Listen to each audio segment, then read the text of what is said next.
everybody, and welcome to an all-new, exciting edition of the Geno in the Evening program, exclusively on Comcast Channel 15 and simultaneously streaming live to Facebook. I am, of course, your host, Connecticut's only conversing cowboy, hard-hitting Geno Cuddy. Now, tonight, we're going to be discussing a film from my childhood that I feel is not only criminally underrated, but unjustly forgotten. 1939 was a golden year for cinema. There were many films, great films that were released in that year. Such films as Gone with the Wind, Wizard of Oz, even some great romantic classics such as Made for Each Other with James Stewart and Carole Lombard. But there also was a film released in that year that was to be only the second full-length animated feature film released here in America.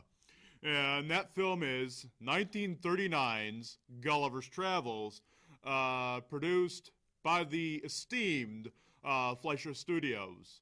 So I'm going to do my best to discuss this film and bring up possibly why it's forgotten now, and why it should be remembered. And I'm also going to be discussing the creators of the project, the Fleischer brothers. Now, more specifically, let's talk about Max Fleischer. Max Fleischer was, by this point, a veteran cartoonist. He had started he was actually an emigre from Poland, and he established himself in New York, and it was from there that he started his short cartoon series Out of the Inkwell, featuring his creation Coco the Clown. Now, these cartoons were actually very innovative at the time, because they were really the first cartoons to combine live action with animation. And they were also innovative because there was a new process invented for these films, a process that was patented by Max Fleischer himself called rotoscoping. Now, rotoscoping is the process of tracing live action movement into animated form. So, for example, and partly this process contributed to Gulliver itself. And there was, this process entailed taking live action footage and frame by frame tracing it into live action form. I actually do have an example of a short little clip from one of these Max Fleischer Out of the Inkwell cartoons. These are actually from the silent era, from the 1910s all the way up until the late 1920s. It ran for quite a long time. And one of them was a short called Fishing. And here's a clip from that cartoon to further illustrate what I'm trying to convey. You'll see a lot of interesting techniques here that were pioneered and invented for this particular set of cartoons. So here is a clip from this Coco the Clown cartoon, Fishing.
Now, the man that you saw in that clip was none other than Max Fleischer himself. The theme of these short Out of the Inkwell cartoons was pretty much that, almost of a Frankenstein concept. Or more specifically, the concept put into place by such tales of Jewish folklore as Der Golem. What's interesting about this is that Max Fleischer himself was actually a man of Jewish descent. So parts of me wonder if he was influenced by these folk tales of his youth, and he wanted to sort of make films of that same nature. And because in many of the Coco the Clown Out of the Inkwell shorts, you see Coco the Clown turning on his creator and creating nothing but mischief and mayhem for his creator. Some of my favorite shorts are when Coco unleashes himself into the real world. I think some of my favorite ones were where they went to Mars, where Coco, was almost going to destroy the world. A lot of very, very interesting and innovative shorts. So I highly recommend, if you're at all interested in the history or the art of animation, or just want to see some really great cartoons and shorts from the silent era, I highly recommend you guys checking out the Out of the Inkwell shorts. A lot of them are on YouTube, available for free to watch. So I think you should check some of them out.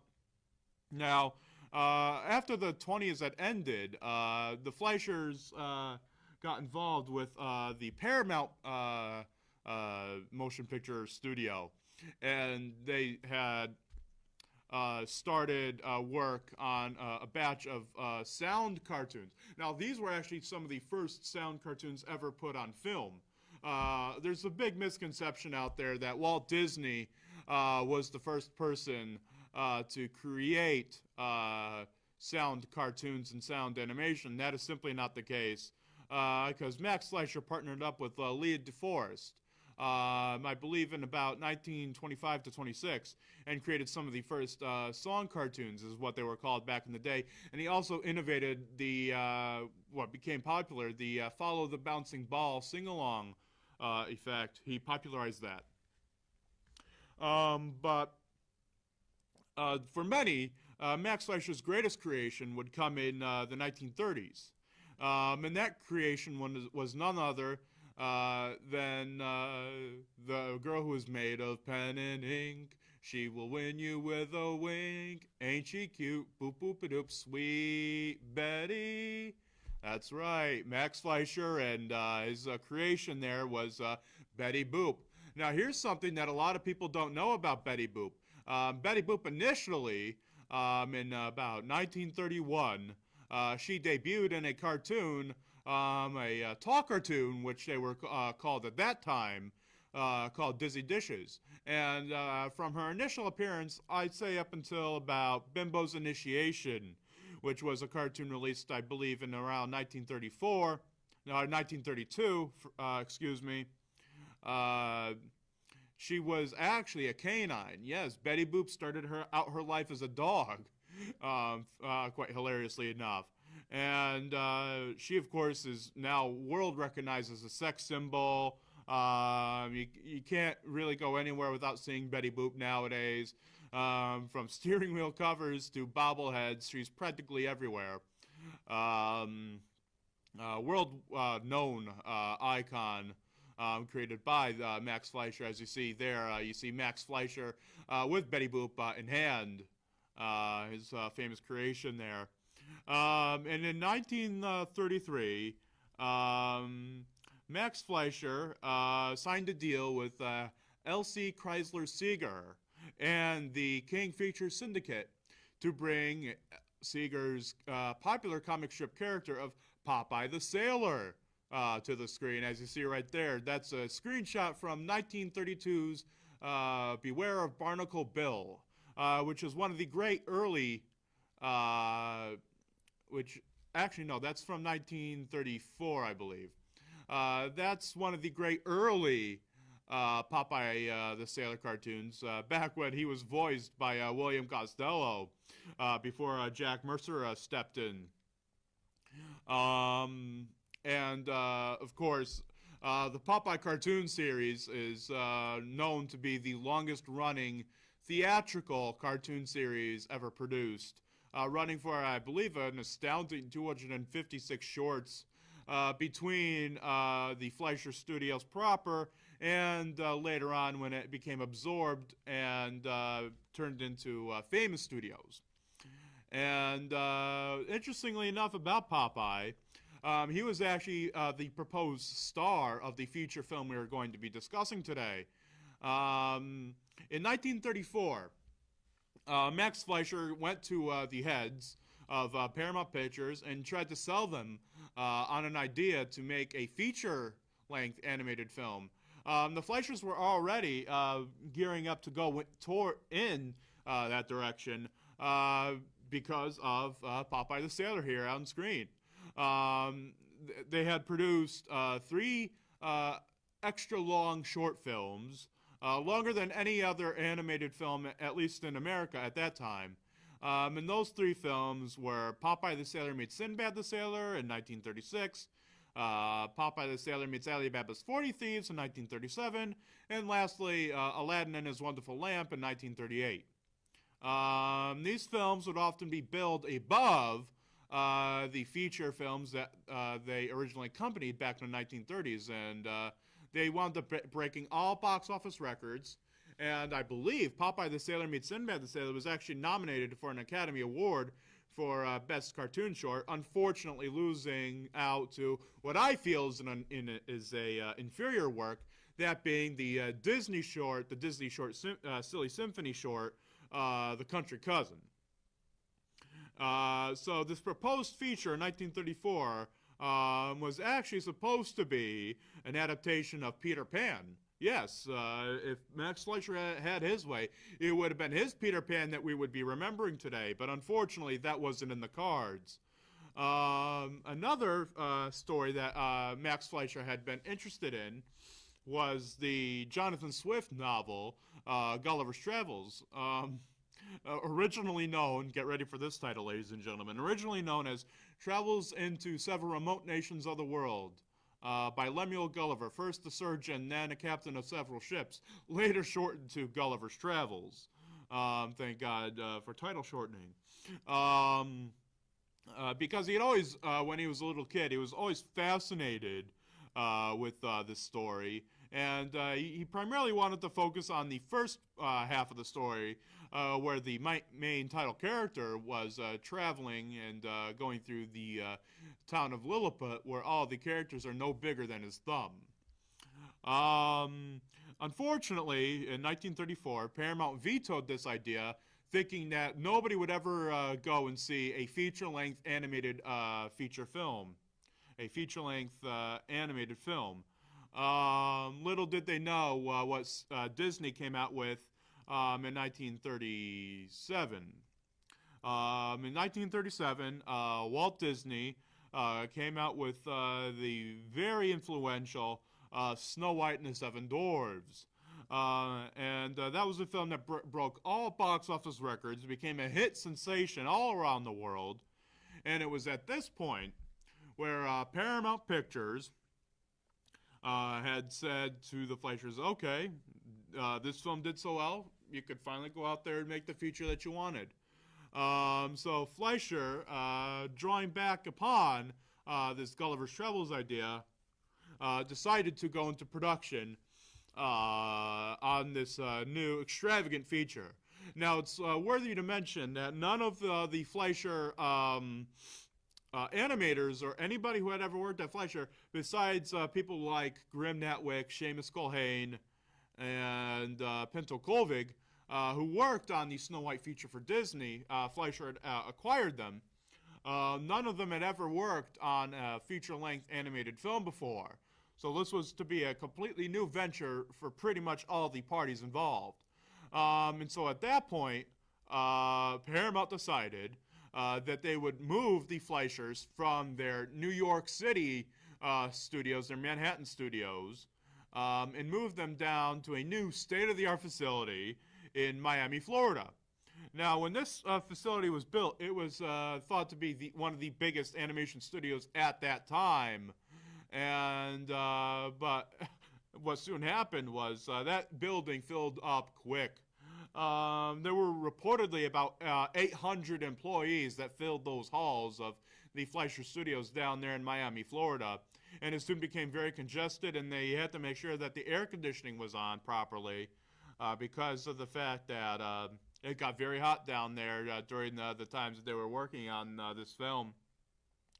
And they required so many employees that they actually went around to various art schools in Miami and started animation classes to lure people over to the studio so that they could help produce this film. They only had about an 18-month production period because they had to meet a Christmas 1939 deadline. That was when the feature was proposed to be released, and it was very, very grueling. They only had a budget of about $700,000, which nowadays may not seem like much, but back then was a considerable amount of money for a film that was really a risk. I mean, there was no telling if this film would sell well. And there was no telling if this film would be a box office success or a box office failure. So this was a very risky investment for not only Paramount Pictures, but the Fleischer Studios as well. But luckily enough, and there was a lot of turmoil too during this production. Many times they were considering canceling it, but they stuck it through. And on December 22nd, 1939, all around the world, all around the country, audiences finally got to see Max Fleischer's first feature-length cartoon in gorgeous three-dimensional Technicolor, Gulliver's Travels. Gulliver, enjoyed a wild success. It went around the world, became popular in pretty much every country that it had played in, and it actually did earn quite a princely sum for Paramount. It earned, I remember hearing about approximately $3.7 million at the box office, so certainly made back all of its money. The unfortunate thing about this is that the Fleischers went over budget on the film, and because of that, Paramount held them to a $350,000 penalty. And this was the beginning of the financial struggles that the Fleischer Studios would face. Unfortunately, this ultimately caused their undoing. After the success of Gulliver's Travels, they actually had produced several short subjects featuring one of the characters from the film, Gabby, the town crier. Gabby, interestingly enough, was voiced by none other than Pinto Colvig. Now, Pinto Colvig, for those of you who don't know, was actually the voice of a couple of the dwarves in Snow White and the Seven Dwarfs. I believe he had voiced Sleepy, and I believe he has also voiced Grumpy. But he's most well known as the original voice of their famous character, Goofy. And so in 1937 or 38, he actually emigrated down to Miami, Florida to do voice work for Gabby, the town crier. Now, here's an interesting thing about Pinto Colvig's Gabby voice. One day, doing a bit of an experiment, I took a sound clip of Gabby's voice and actually slowed it down. And if you listen to it slowed down, it actually is Pinto Colvig's Goofy voice. So there's a little thing for you folks to do at home there. If you're ever bored and you want to fiddle around in Audacity, you can go ahead and take a sound clip from a Gabby cartoon and try and slow it down, and so you can hear Pinto Colvig's wonderful Goofy voice. Now, unfortunately, from all accounts, these short films did not do as well at the box office. And most exhibitors hated them because they were considered poison, because people did not really warm to the Gabby character. In my personal view, I love the Gabby character. I love all the characters from this film. But I can see how a character like Gabby would grow tiresome on somebody after a while. So there's that. But pretty good bunch of feature little short films. This DVD that I have actually contains most of them. A really good series of short films there. In the 1940s, the Fleischer Studios made gigantic headway through their Superman series of shorts. These were very, very pioneering works, and they were considered to be some of the most difficult animated shorts at the time. And these actually did inspire a lot of the work that went into the Batman comic strip. Bob Kane, the creator of the Batman comic strip, later said that the Fleischer Superman shorts were very, very influential to the creation of Batman. And they're still held in high regard today, and they're still some of the most enjoyable superhero animated productions to watch, especially the Fleischer product. The famous studios product that came after is more World War II heavy, and those shorts haven't dated as well, but they're still pretty good shorts to watch. But the Fleischer era is still the most preferred era of that series of short films. And in 1941, the Fleischers, because Gulliver did so well, Paramount ordered another feature to be produced, and that feature wound up being Mr. Bug Goes to Town, which was released in 1941. Now, the sad thing about Mr. Bug Goes to Town was, well, it's a really good film, and I think just as forgotten and unjustly forgotten as Gulliver, it was not released at the best time, I guess you would say. It was released a couple of days before the bombing of Pearl Harbor. And because of that, a lot of people didn't want to go out and see the films. And so this film wound up being a box office bomb in theaters. And this was the film that unfortunately broke the Fleischer Studios. Around this time as well, the Fleischers, Max and Dave, they started their relationship was really strained for a variety of reasons, but mainly because of Dave Fleischer, Max's brother, who gets directorial credit on pretty much any and every Fleischer production ever produced. Dave Fleischer started to have what has been deemed very unprofessional behavior, and nowadays would be considered very unacceptable behavior.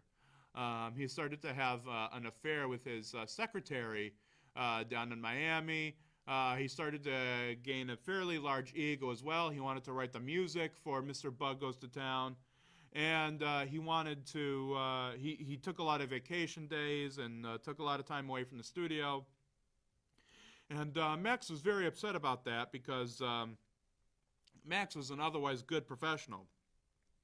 Now, I want to make this clear. Max Fleischer wasn't a good businessman by any stretch of the imagination, unfortunately. I mean, he was a great artist. Don't get me wrong. Fabulous artist. Fabulous artist. And he also was a marvelous inventor. But therein lies the problem there. His primary focus was on that of the invention and the art, and not so much on the business side of animation. And that's where people like Disney for example, got the leg up on people like Max Fleischer, because in addition to being a talented artist and an inventor in his own right, Disney was also a very good businessman. He knew how to orchestrate deals. He knew when people were taking advantage of him, and that's why RKO, the studio who distributed the Disney films, never owned the films outright. Disney was the sole owner of those films, and that's why they're still in the popular consciousness today. Had they been under RKO's reign, who knows what would have happened.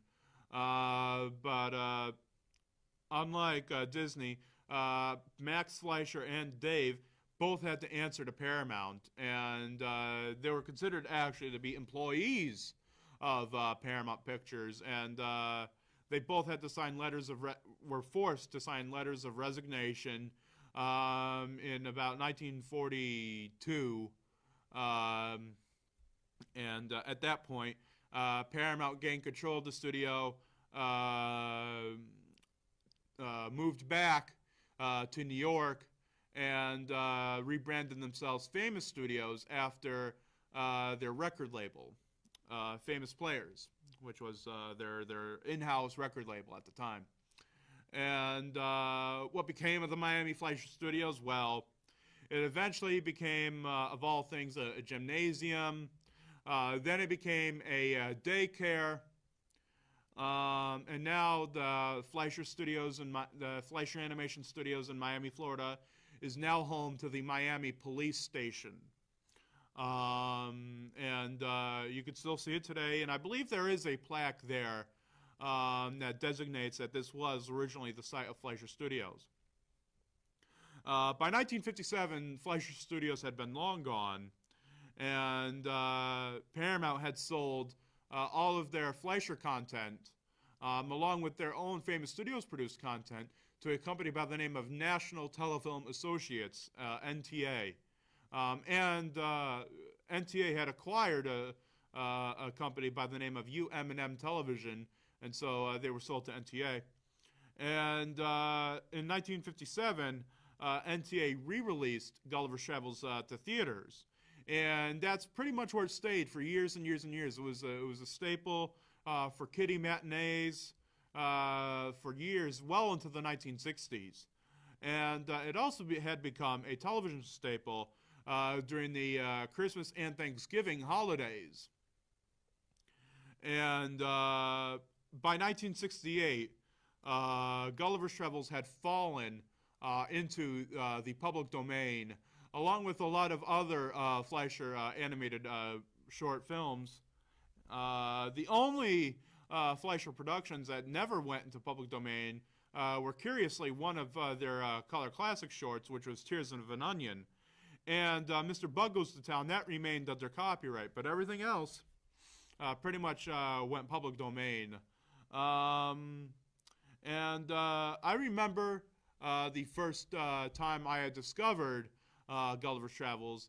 It was, let me go into a bit about my story, then I'll allow people to call in.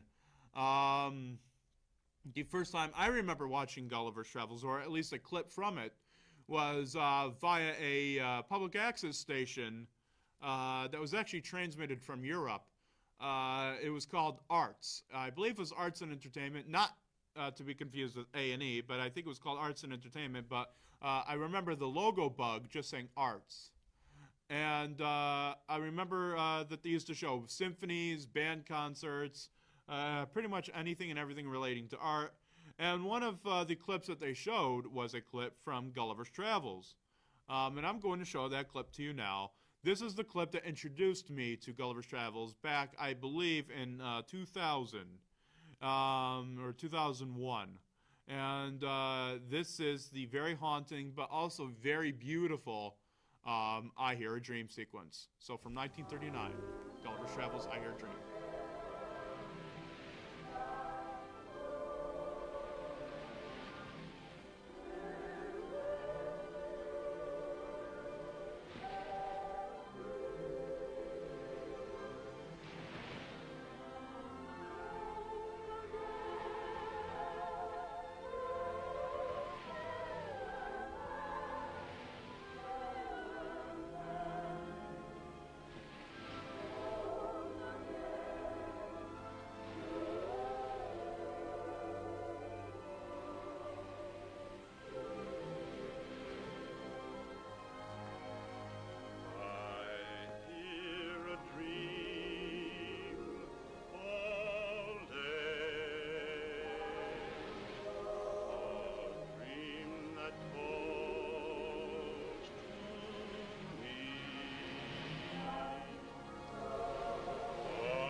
I was so enamored by that little snippet of Gulliver's Travels that I had to find a copy of it and watch it, and I did. My sister's library, we lived in New Britain, Connecticut at the time. My sister's library actually did have a copy of the film. This is the DVD edition of that same copy, but this is the original edition that I grew up with as a kid. I always used to rent this from the library because I loved it so much.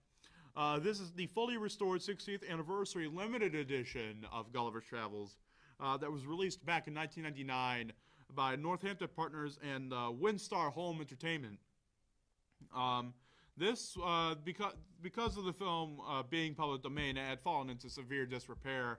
But a good friend of mine by the name of Dr. Thomas R. Reich and his associates obtained a copy of a 35 millimeter print from the Fleischer family, and they restored it from the ground up. They offered 3 soundtrack options: Dolby Surround, Dolby AC3, and the original mono soundtrack. And they enhanced and color corrected the artwork. And they did a really good job. I still hold this restoration in high regard, even though there has been a restoration that has surpassed it. I do still hold the 1999 Windstar release of Gulliver's Travels in high regard, as it is the version of the film that I had grown up with. As advertised, I will allow you to call into the show. So please, if you would like to call into the show, please feel free to do so now. That number is 860-613-3031. Again, that number is 860-613-3031. I look forward to hearing from you. I would like to talk about Gulliver with you guys and talk about your memories of the film and what your thoughts are on it. Because, again, of Gulliver being public domain, there have been a lot of video editions of the film, many of which I actually do own because I love this film so much. Let me show some of them to you while we wait for people to call in to the program. These are, please excuse the box there, but these are some of the video editions that have been released of Gulliver's Travels throughout the year. Some of these are DVD, Blu-ray, but the majority of them are VHS. This is a edition from Good Times Home Entertainment. I always liked the cover on this version. I don't know why. It always struck me as beautiful. I'm a sucker for that painted Disney look of the artwork that Good Times used to do on some of their more specialized videotapes. Here's one from a company called Burbank Video.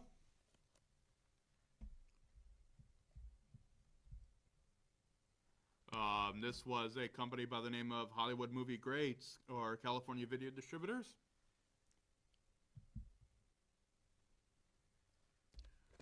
This one was from a company calling itself Medicom Home Video.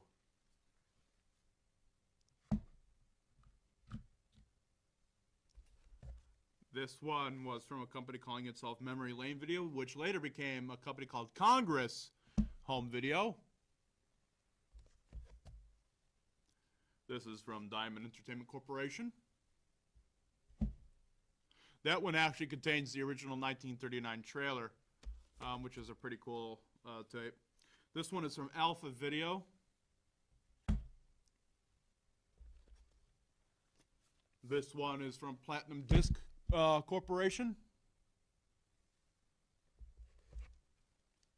This one is from Star Classics.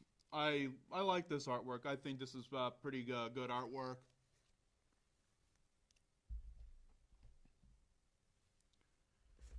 This is another edition from Burbank Video, which was formerly known as Viking Video, and also Troy Gold. And lastly on the VHS list is this edition from Woodhaven Entertainment.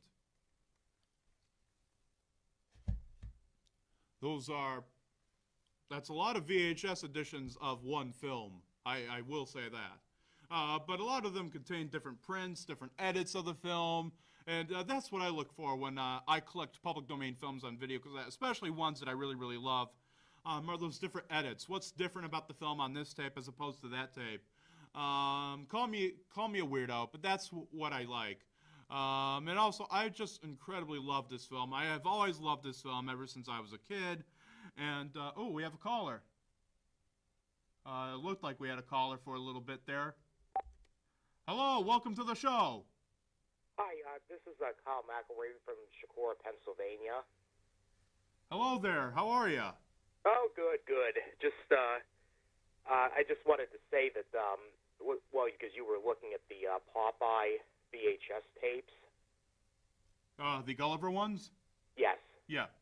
Yeah, I wanted to tell you, incidentally, I was checking a public domain Popeye VHS tape late last night, and I think it was from 1986, and I think it was some kind of public domain label from New Jersey.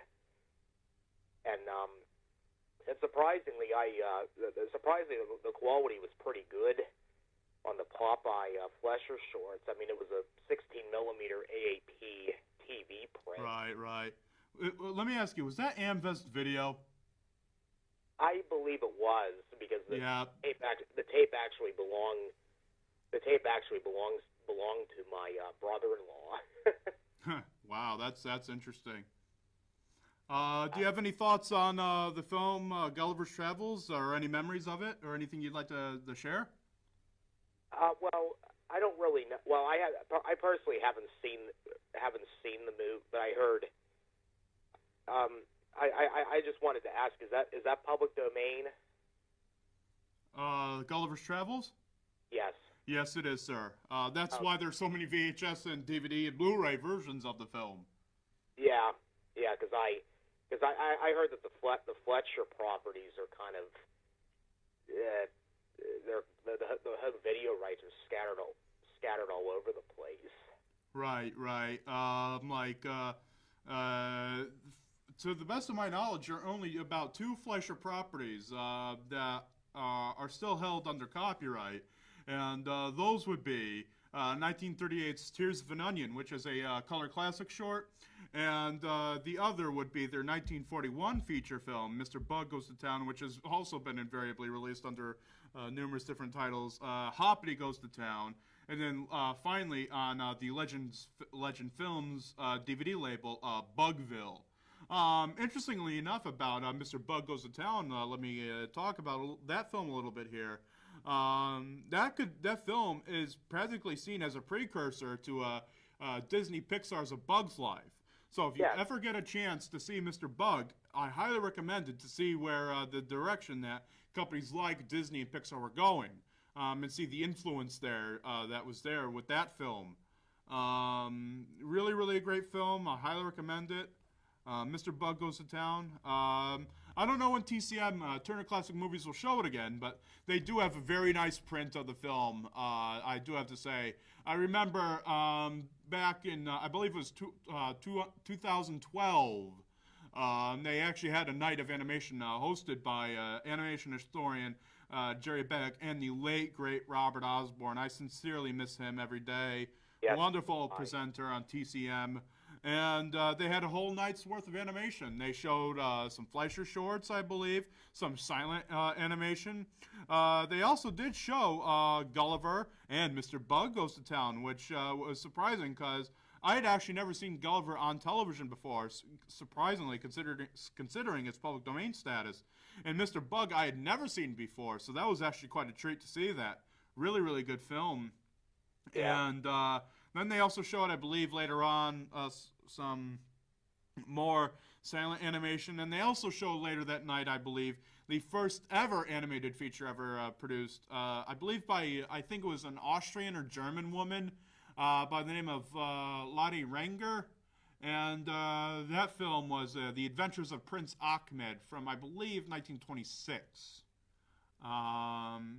So before we gotta get running here, is there anything else you wanted to say before I let you go? Yeah, I hate to get off topic, but speaking of Jerry Beck, he actually Well, according to Stu Showtack's radio show, it said that Jerry Beck actually called out all the films because they kept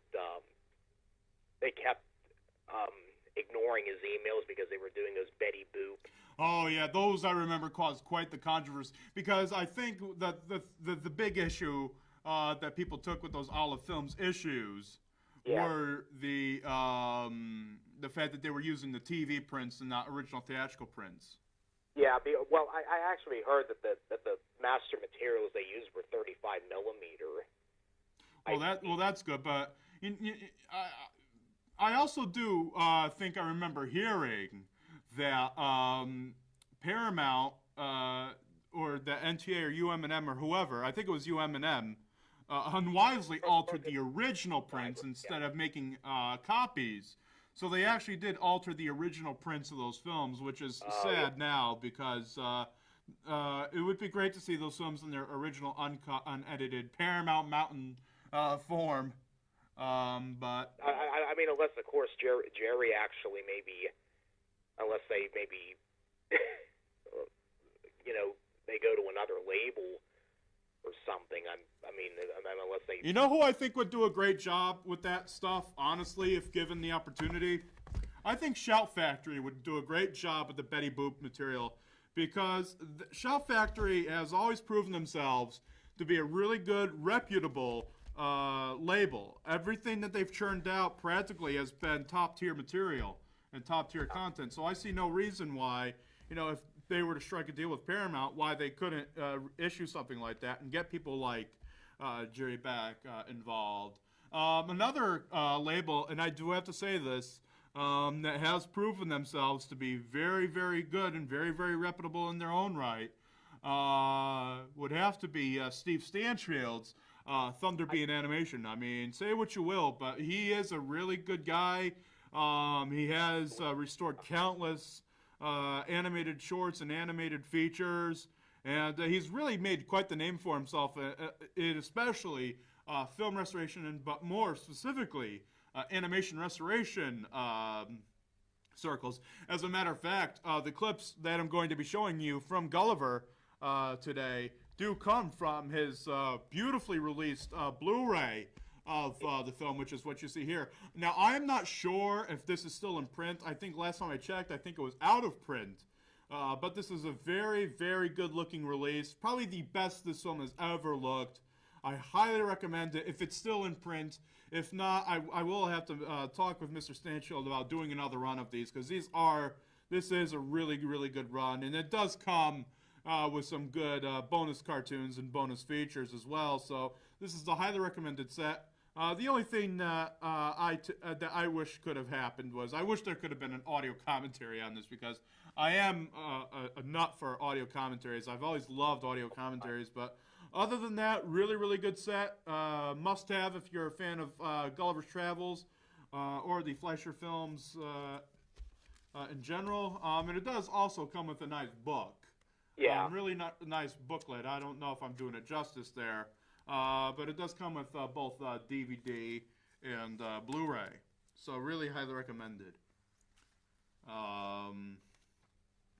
So yeah, I think that if they were to ever redo those sets again, I think they should strike a deal with somebody like Shout Factory, who's known for putting out good material, or somebody like Thunderbeat Animation, who quite frankly is, I think, doing probably the best job preserving classic sound animation today.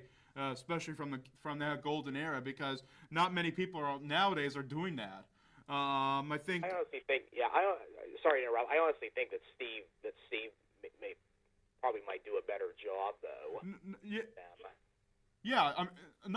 I totally agree. I think Steve would do a better job than any of these other companies, because of the fact that he's practically the only one going out there today and restoring these classic films. I mean, the thing is, Warner Brothers has been very, very lackluster on releasing classic animation.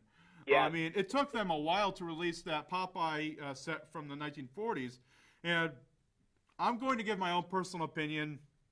Now, again, this is just my personal opinion. This is not the opinions of my caller, necessarily the opinions of my callers or anybody else watching the program. But I feel they sort of dropped the ball on that Popeye set from Warner Brothers, because I feel that their Warner Archive label has always been, for stuff that they consider to be an afterthought or stuff that they don't think is going to sell well. I think that Popeye is still such a recognizable figure in pop culture, even today. I think a set of his cartoons would sell well, and I kind of wished, personally, that it had been patterned off of the previous three sets. Because I think that they did a wonderful job with those previous three Popeye sets, and now they come out with this famous studio set, and they're bare bones on DVD and Blu-ray Rs, and no features. And I don't know, to me it just feels like they dropped the ball because of the fact that there was a proposed CGI Popeye feature that was in the works by Samurai Jack and Dexter's Laboratory creator, Genndy Tartakovsky, but unfortunately, that project, as far as I know, was canceled. So they decided, you know what, this film isn't coming out, so we'll just put these cartoons out as an afterthought. And that's what it looked like to me. There's a Facebook page called the Bugs Bunny Video Guide, and I did get into a kind of a little bit of a scuffle with people over my opinions, but that's just the way I see it. Yes, I'm delighted that these films are finally being released. Yes, I'm delighted. I don't know. I just wish that there was a little bit more work put in. I just wish that there was more of a market for this type of material, because it's still really good material. It shouldn't be put to waste, and it shouldn't be considered an afterthought. Say what you will about the famous studio stuff, but a lot of these classic animated films were, there was a lot of work put into them, and they, were a stepping stone in animation history, so I don't think they should be forgotten, and I think they should be released with proper care, and I think that they shouldn't be considered afterthoughts. That's just my personal feeling. Sorry to interrupt again. The Porky Pig shorts that they put on DVD recently. There was a lot of backlash over that.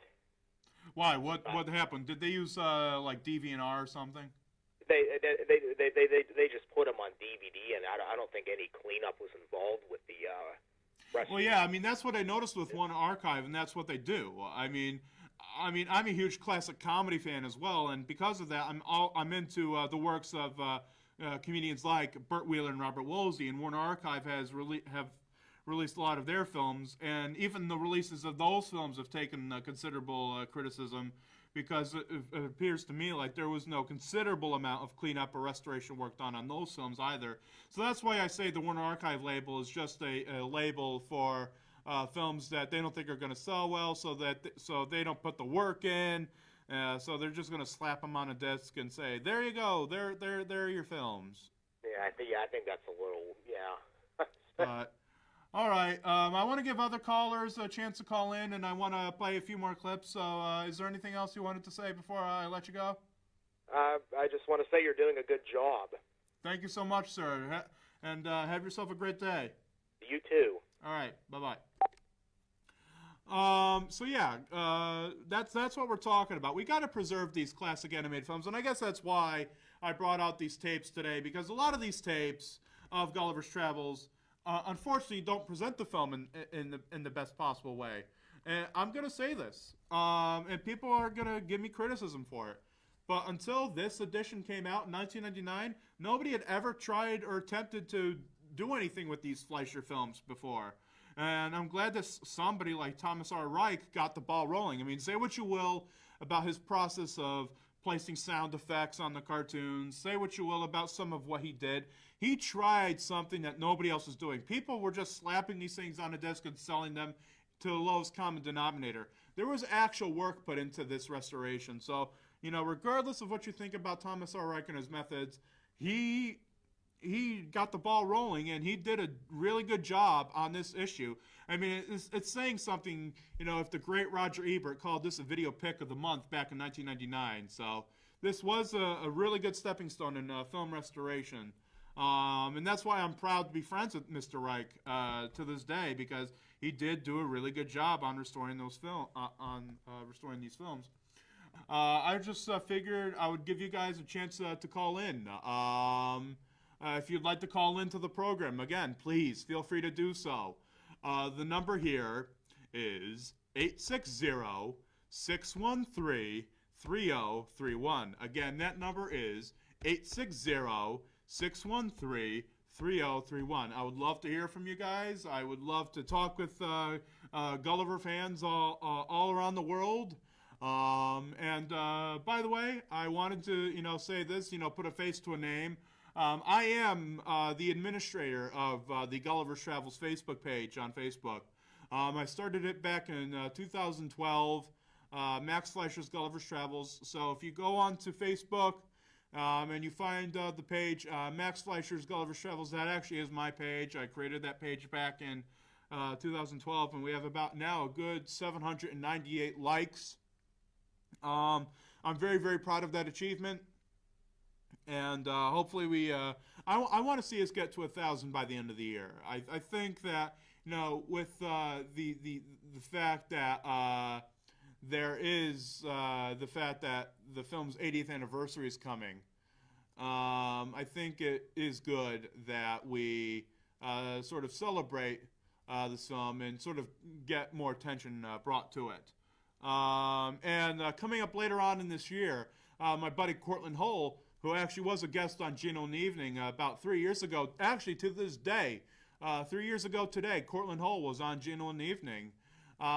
He's actually going to be showing Gulliver's Travels later on this year as part of his celebration of the year 1939 in film. So I'm being told that we only have about 5 minutes left of the program. I want to close out with a clip from Gulliver's Travels. You and me, us and me, all across that road away. It's a happy day. Toodaloo-loo-loo-lay. The sun shines bright, the world's all right. It's a happy day. It's a happy day. Toodaloo-loo-lay. For you and me, for us And we all across that road. It's a happy day. Toodaloo-loo-lay. The sun shines bright, the world's all right. It's a happy day. For when sunbeams are dancing on the face, Come on, where are those buttons? it's a happy day. Toodaloo-loo-lay. You can't go wrong if you sing that song. It's a happy day.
just even watching that clip, man, I still am in love with this movie. You know, say what you will about it. I'm still such in love with this movie. The music is perfect. The animation is wonderful. The characters are lively. Gulliver himself is one of the best animated characters I've ever seen. You know, that's the rotoscope at work, people. For those of you who don't know, that's what the rotoscope was capable of doing. I mean, this was in the days before CGI and all of that. This is a remarkably, wonderfully put together film. Steve Stanfield, this is actually one of my first times seeing the restoration. I was a bit hesitant, admittedly, seeing it. But Steve Stanfield, you did one heck of a job on this restoration, sir. You are to be commended for it, man. Thank you for taking the time to restore this film. Keep up the good work. Hopefully we can see Mr. Bug from you in the future. Great work. Please, if this DVD is still available on Amazon, please consider purchasing it and supporting Thunderbean Animation. Wonderful disc here. All right, guys, I got to get running here. I'm being told I got to wrap up. I hope you all have a wonderful night.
Hello there, everybody, and welcome to an all-new edition of the Geno in the Evening program, exclusively on Comcast Channel 15 and simultaneously streaming live on Facebook. I am, of course, your host, Connecticut's only conversing cowboy, hard-hitting Geno Cuddy. Today, I figured we'd start off the year 2019 with a huge show with a big bang. And I'm going to be interviewing my longtime friend and YouTube personality, Mr. Ben Minnotte of the Oddity Archive. How are you, sir? I'm all right. All right. Now, we will be taking phone-in guests. You are going to be able to call into the show. And I will say that number throughout the course of the program, so in case you didn't get it the first time, you can call in. Let me go into a little bit of background. Ben Minnotte is a YouTube personality. He hosts the program and produces the program, Oddity Archive, a program that focuses on the obscure, the strange, and the downright bizarre from our past, be it audio, visual, or even print media. So I guess the first question I would like to ask you is, how did you come to do this program for YouTube, and what were the origins of it? Well, I lost my job in April of 2012, and I found myself just sitting around home watching loads of internet reviewer shows, none of which I'd ever seen before, Angry Video Game Nerd and stuff like that. And I also found myself kind of reconnecting with things that had scared me as a kid, like the emergency broadcast system and things that had intrigued me. And then I stumbled onto the Max Headroom incident, rather famously. And so I just got into it, and I was reading on it, and I thought, nobody's really done, as of back then, the information at the time did a real full job on it. So I decided to write what I thought would be a one-time blog on it, and it would just be text. And it just kind of grew. I realized in writing it that my jokes weren't really making any sense and all that, and it made more sense with voice, and it just kind of became an unintentional video series. Now, for those for the uninitiated, let me briefly describe what Mr. Minnotte was referring to. He was referring to an incident that has been variously called the Max Headroom incident, the Max Headroom broadcast signal hijacking, or simply the Max Headroom pirate incident.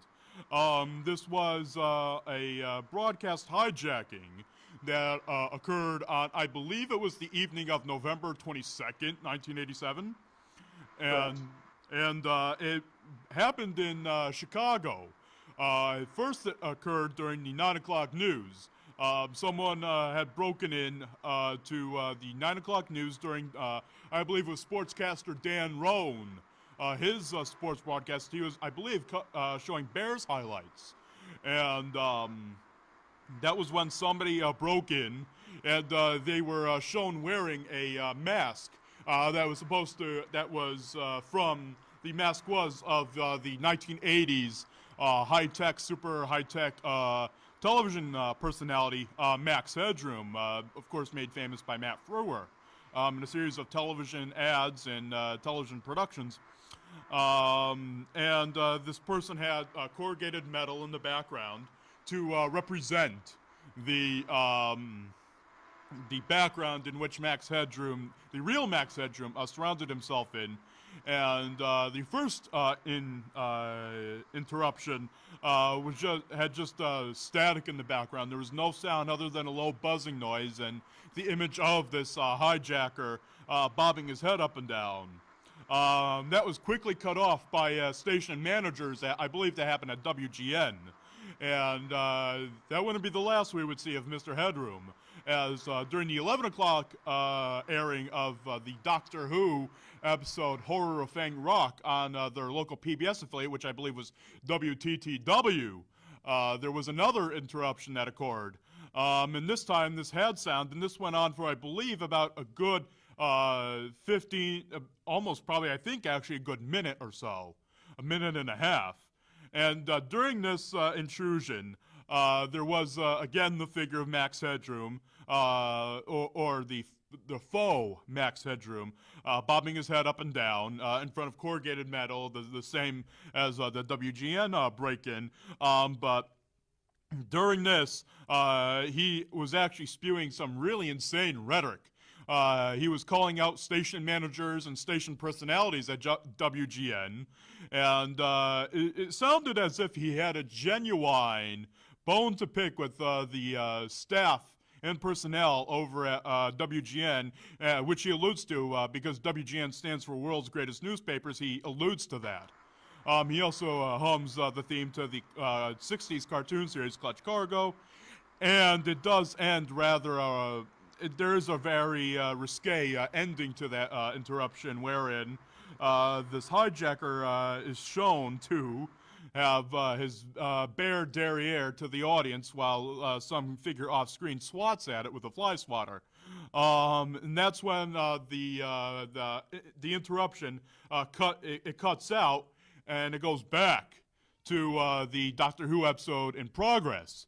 This it was a very strange incident that occurred, and I believe to this day, 30 years after the fact, they still have not found the perpetrator or perpetrators of this crime. And I believe you have surmised that even if they were to reveal themselves now, that the Federal Communications Commission, the FCC, would still like to have a chat with these people.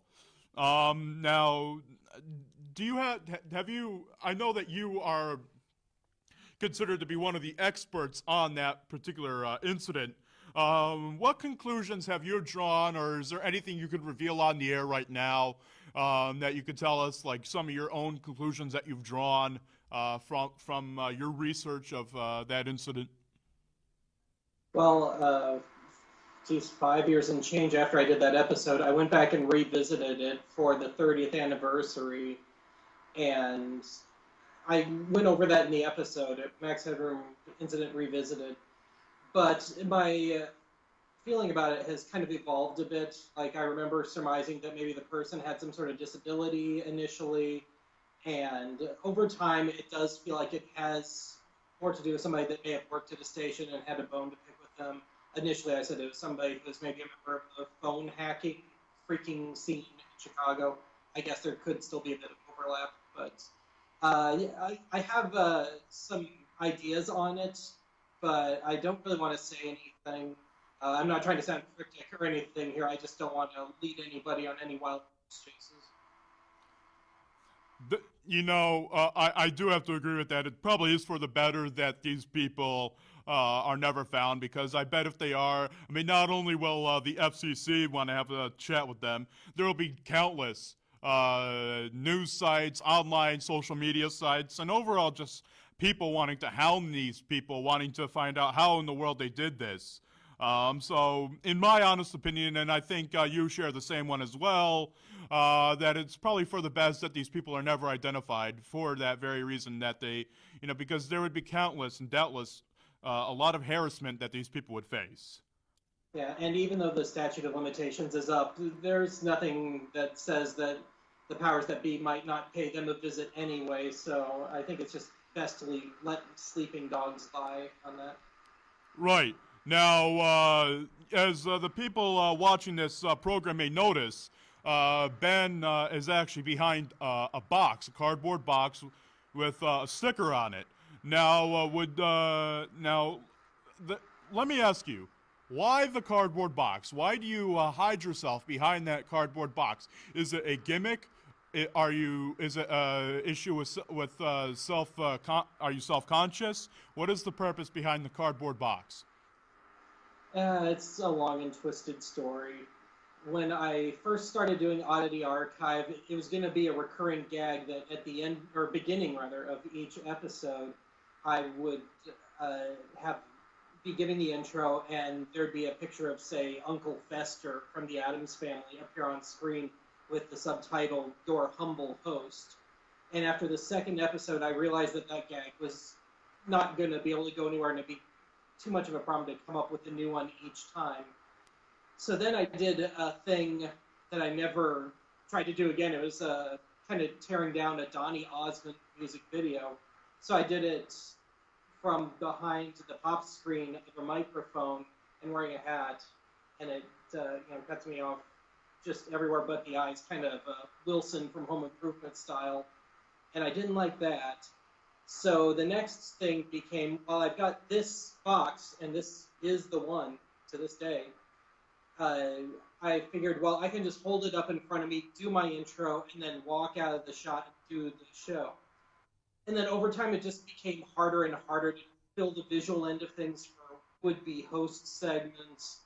And by the end of that first season, I found, well, I kind of stumbled onto it earlier, but by the end, I realized that I could sit behind the box, just see my eyes, and it would be more expressive. I could move around a bit, and it would fill the video, if nothing else. Right. And ever since then, it's just stuck. I mean, I could dispense with the box, but it's become such a part of archive lore that if I took it away, I think it would cause far more problems than it would. Now, the question has been asked over the years as to would you ever consider getting rid of the box for like your last episode or maybe for a special or something. And let's lay it down right now. Will the box ever go away? Will you ever finally reveal yourself on an episode of Out of the Archives? Will you ever reveal yourself like on the last episode of the program? No, I hadn't planned on it. You know, reboots are really profitable, so what if I decide to reboot it? That is true. That is very, very true. Now, I have gone without the box once. I opened for my friends the Found Footage Festival. They're from New York, and they go around and tour and show strange VHS tapes. I opened for them when they played Denver back in April, and I did my thing without the box. Granted, I asked them to keep the lights down instead of, you know, having a spotlight on me, but I have made at least one appearance without it. That's interesting. Now, you focus on a lot of oddities from the past, hence the name, from the past that are both audio and visual. Out of audio and visual, what is your favorite part? What is your favorite to cover? The audio, the auditory or oral oddities, or the visual oddities? I like bouncing back and forth. I can't say I love one any more than the other. Within the context of making archive all the time, it's just nice to be able to bounce back and forth and keep it ever shifting. Kind of like how I tend to shift between more comedy-based episodes and more information-based episodes. So I don't really have a good answer for you on that. Right, and you bring up the notion of comedy episodes. Now, I've known you for a while. I've known you practically since the program began, I would like to say. And, you know, watching the program throughout the years, I've noticed that you're not like other YouTubers. You don't rely on the toilet humor, the sexual innuendos. Your humor I would consider to be in the higher echelon of humor. You don't rely on like the lowest common denominator. So let me ask you, who are your influences, and how would you describe your sense of humor? Well, I will say I am absolutely not above a good toilet joke or a bit of innuendo. As far as influences that are visual, that just manifest themselves on archive, initially there's the great show that launched Nickelodeon, the great Canadian show, You Can't Do That on Television. And the hostess of that for its first several years was a lady by the name of Christine McGlade. And every episode is like, oh, I have to do this again. So that was kind of where it started. But over then, I folded in some Jack Benny, kind of playing the straight man to things. And he just passed away yesterday, Bob Einstein, a.k.a. Super Dave, because not the Super Dave character, but if you've seen him in interviews and listened to him on podcasts, seen some of his later performances, he's always playing this old curmudgeon, and so I've kind of that into it too. So those are the most basic ones. So with the programs that you do a lot of research into the more. I noticed you focus on the more obscure parts of our past, like a lot of parts of the past that probably not even people from that time even remember. Like, you know, you go into things like the U-matic, the world's first real VCR. You go into things like the capacitance electronic disc, which was also known as the CED, which was a forerunner to DVD, and that was also at the time when you had things like Laserdisc. So you had Laserdisc and CED, which were both considered to be forerunners to what we now know as DVD. You also cover a lot of different variations of VHS and video cassette. With all of the work that you have done, what was the hardest episode for you to write and research, because I'm pretty sure with a lot of this stuff, especially the more obscure you get, that you must hit some major roadblocks sometimes. So what was the hardest episode for you to work on? I can't think of any one offhand, but you pretty much nailed it on the head there. The more obscure, the harder to get your hands on a working unit and media for it. It tends to make it that much harder. Right. I remember watching the episode you did on the pneumatic and all the work that you had to go in just to get that back to working order. And that thing was huge too. It was about probably the size of this table, and didn't even come with its dust cover. A lot of times you do have to rely on sites like eBay, like Craigslist, and a lot of the time you can't get really good functioning working units from there. Sometimes they say they do, sometimes they say they don't. A lot of times these people don't know what they have, and that's an obstacle that I have noticed that you've run into. So what was the what is the least favorite episode that you've worked on, and what is your all-time favorite episode of Archive that you've worked on? As far as like go ahead. Just in general, you mean? Oh yeah. From like general enjoyment of working on it. The worst one was one that I just had to get out super quick, and it was on the Palm Pilot. And I was working on another episode. It was on the Telescene, but one of those little black boxes that you used to buy at the camera shop, and you'd stick your projector on one end of it into part of the box, and you'd have your camcorder go into there. There'd be a little mirror that moves it around. And it wound up taking me almost 4 weeks to make that episode.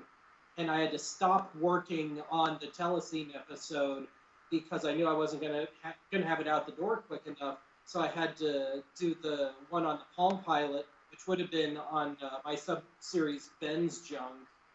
And I had to BS my way into a full episode of it. And I'm given the history lesson as I'm just sitting there with it in the shot. It's a train.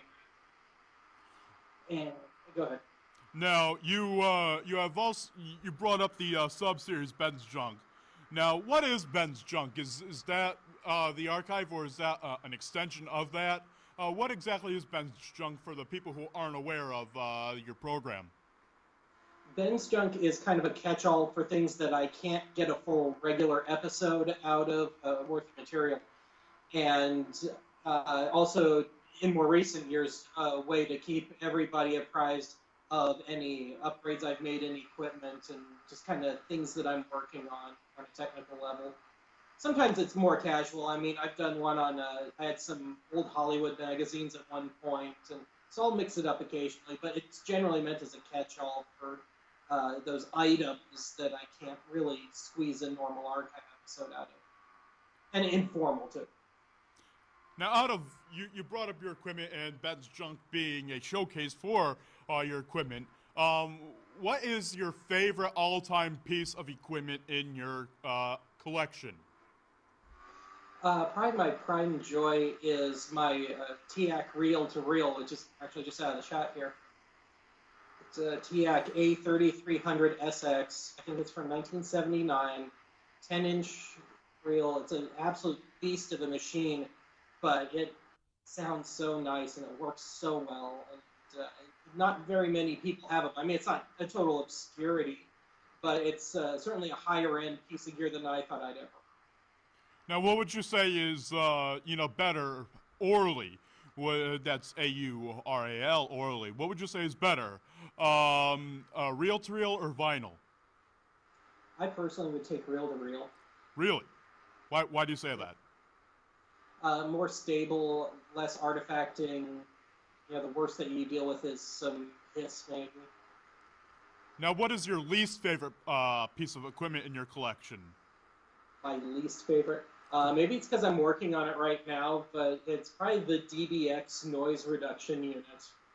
I'm trying to work on a redo of that, because when I first did it, it was before I started upgrading and fixing things up around here, and so it's kind of a mess, and the test results got kind of skewed in it, so I'm trying to take a new crack at it.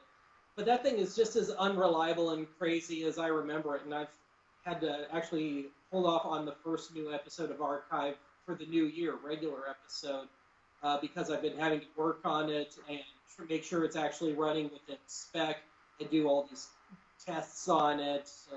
It always seems to be moving the goalposts on me. It's like it has a mind of its own.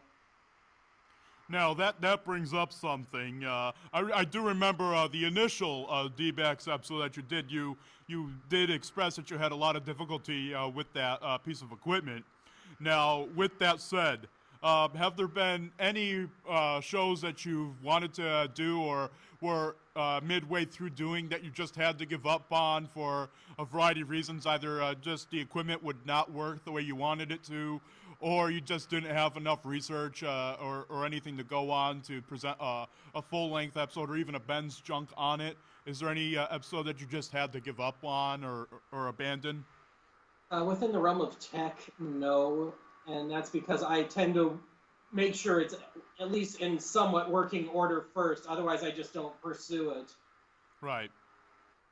Now, let me ask you this, since I tend to watch a lot of your episodes, a lot of the ones now. You focus on a lot of audio equipment. Now, for those of you at home who don't know, before starting the Oddity Archive, Mr. Minnotte was actually an accomplished musician. He put out some albums. Now, do you find that your background as a musician to be an asset when you produce episodes of Archive? And what do you look for as a musician with your trained ear when you go into a piece of audio equipment? Well, it's been kind of a transition for me because while I do have a pretty long track record on the techie end of things, I tend to be such a fan of the music that I'm kind of willing to let a lot of the audiophile-ish sort of stuff go. So it's only been in the last few years that I've been trying to, get a better turntable, better cartridge, better tape deck, because generally I tend to come from, again, the fan side of things. And as I found out in the last couple of years on YouTube, that's not really a good place to come from. Right, because with the equipment that you focus on, you do have to sort of put the entertainment side to have that fall by the wayside so that you can work from a professional standpoint, from a technical standpoint. I mean, in my eyes, I love listening to music on a cassette tape and an old Panasonic boombox, for example, that you can carry, and I think that has great sound. However, I do know that a lot of people do take issue with pre-recorded tape as opposed to tape that you record yourself. So I completely understand that. I do also understand that a lot of people have issues with vinyl. I'm not sure if they're judging that on the older stock or the newer stock. I find that the newer stock and the newer mastering that they have done on vinyl is a little, let's just say it's a little, it teeters on the bad side of things. I think the new vinyl that they put out, mostly they come out for collector's items, not really meant to be played on your record player. Because a lot of them aren't mastered correctly, or they aren't mastered to the specifications of the time. And so because of that, a lot of them don't sound as good as the vinyl from back then. Like, for example, if you were to get a vinyl of Judas Priest's Screaming for Vengeance, an original press from, I believe, 82 when that album came out, and if you were to get like a reissue that came out back in 2017, they're going to sound different. And I think for my money, I think the older one will sound better because of the fact that it was mastered per vinyl specifications. And nowadays, we've been, I feel, so distanced from vinyl production that I think it's going to take us a while, or I don't even know if we could reach that point again, where we fully understand and can grasp how to professionally and manufacture vinyl to the proper specifications and have it sound as crystal as it did back then.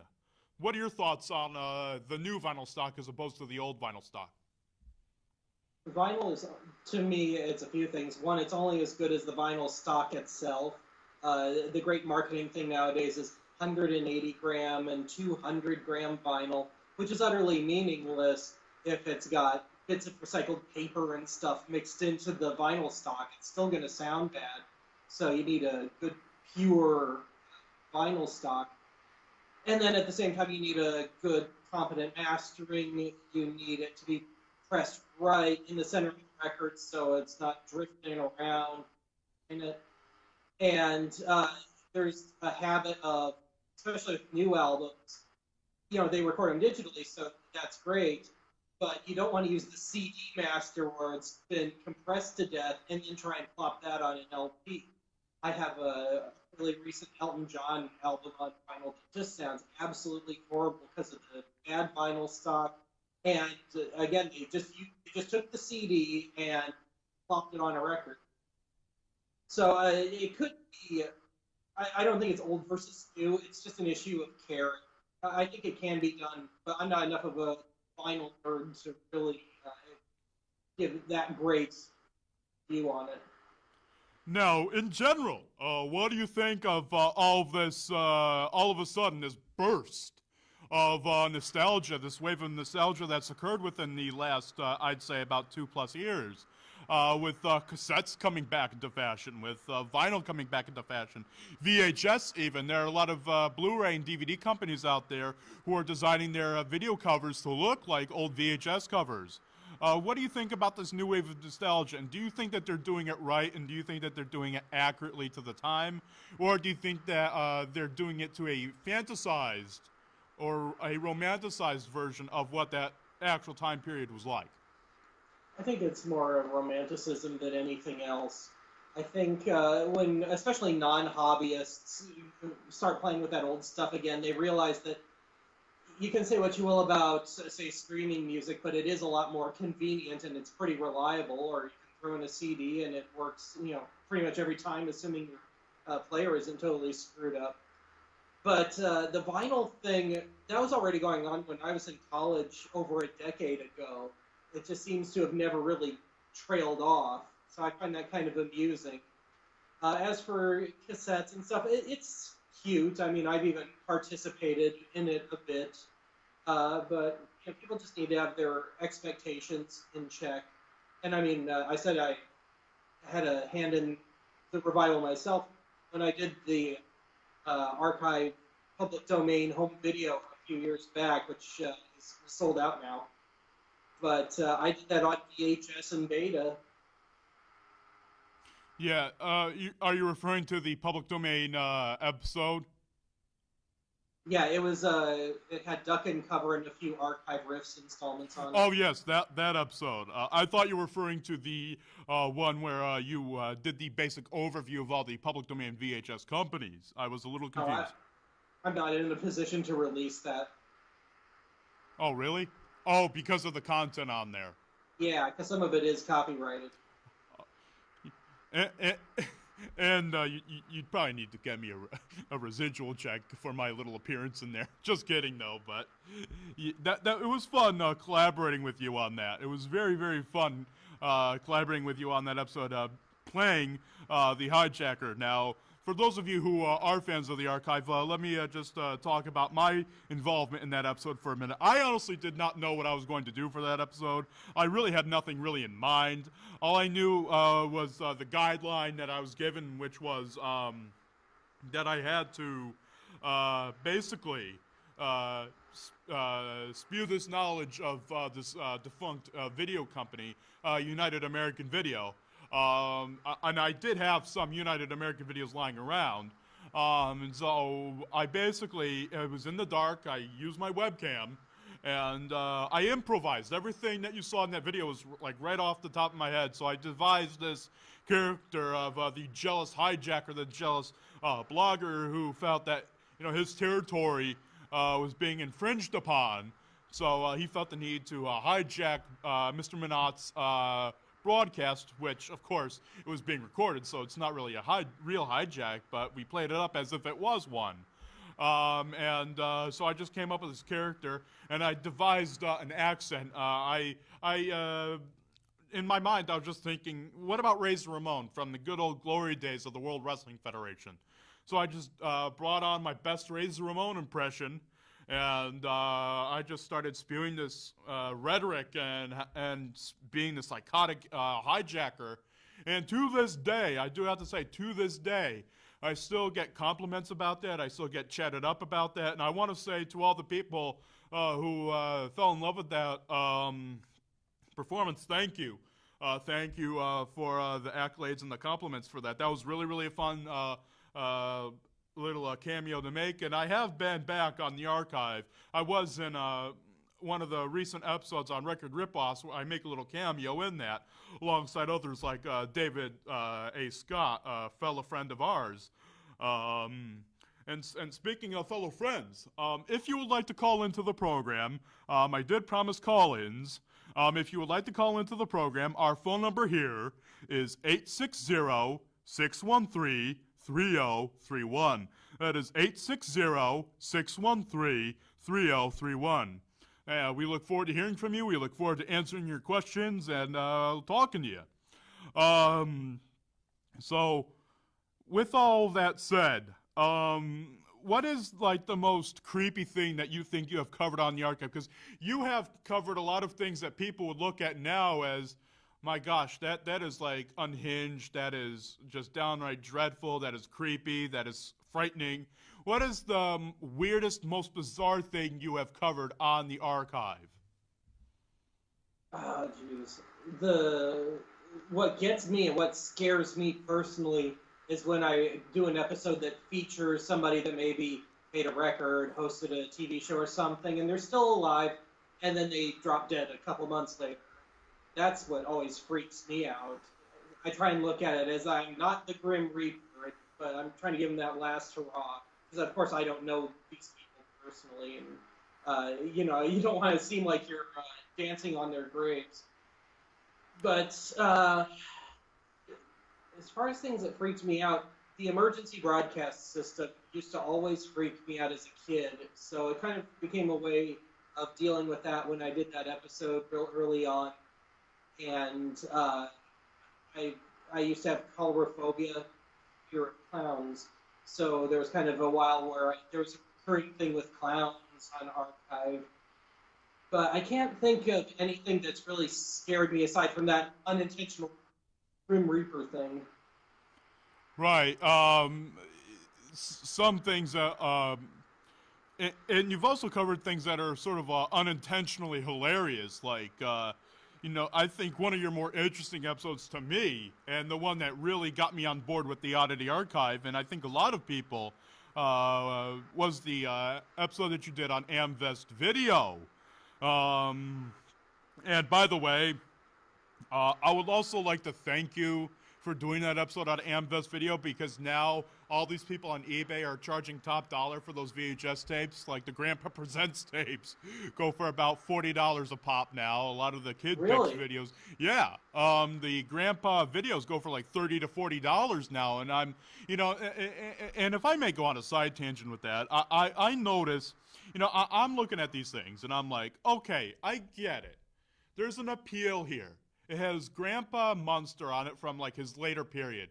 But are these tapes really worth $40 on eBay? Because when you think about it, and especially, when Amvest Video is concerned, their quality was dreadful. Their tapes were not mastered to specifications, proper specifications professional-wise. So their tapes always ended up looking bad. Piled on top of that, the fact that they were all mastered in EP or SLP mode, which degenerates the quality of the product even further. A lot of them were on used tape stock to boot. Right. And hilariously enough, there have been reports, especially like on the Kid Picks cartoon tapes, for example, there have been reports that these tapes originally meant for children. There have been reports that these tapes were recorded over things like pornography, and kids have fast-forwarded to the end of that tape and have actually seen some hardcore pornography at the end of those tapes. So it's kind of like, you have to wonder, what, their business model was. You have to wonder, and you even raised the question in the episode, it's like, did they actually care about what they were doing, or were they just trying to swing it to make a quick buck? I mean, you pointed it out on the Grandpa Sci-Fi Hits tape. There's a picture on the label of that tape. I believe it's from, I would like to say it's from Peter Jackson's Bad Taste, but I don't think it's from that, of an alien giving you the middle finger. I mean, you have to, ask yourself, were they doing this just, from what vantage point were they working from here? Quick buck, pure and simple. Yeah, and that whole thing, the story of that whole thing emerged from just this really bad ripoff of Alvin and the Chipmunks. That's something I got wrong in the episode. I don't know if you've ever seen it, but I had an episode called Oddity Archive's Greatest Misses, and I give a revised history lesson on AimFest. But their roots were in Audio Fidelity Records, the original one from the 50s, right. Dukes of Dixieland and albums like that, or artists like that.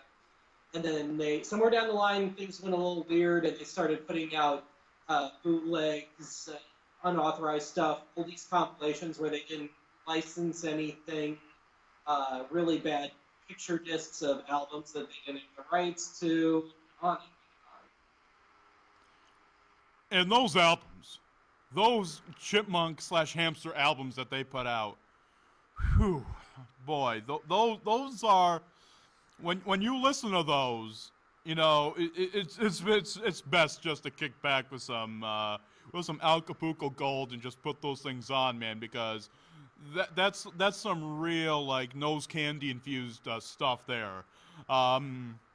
I mean, especially with that first one, the Happy Hamster saying Michael Jackson's greatest hits. I mean, I have that album at home. I actually have the album with the original poster as well. I still have the original poster in there.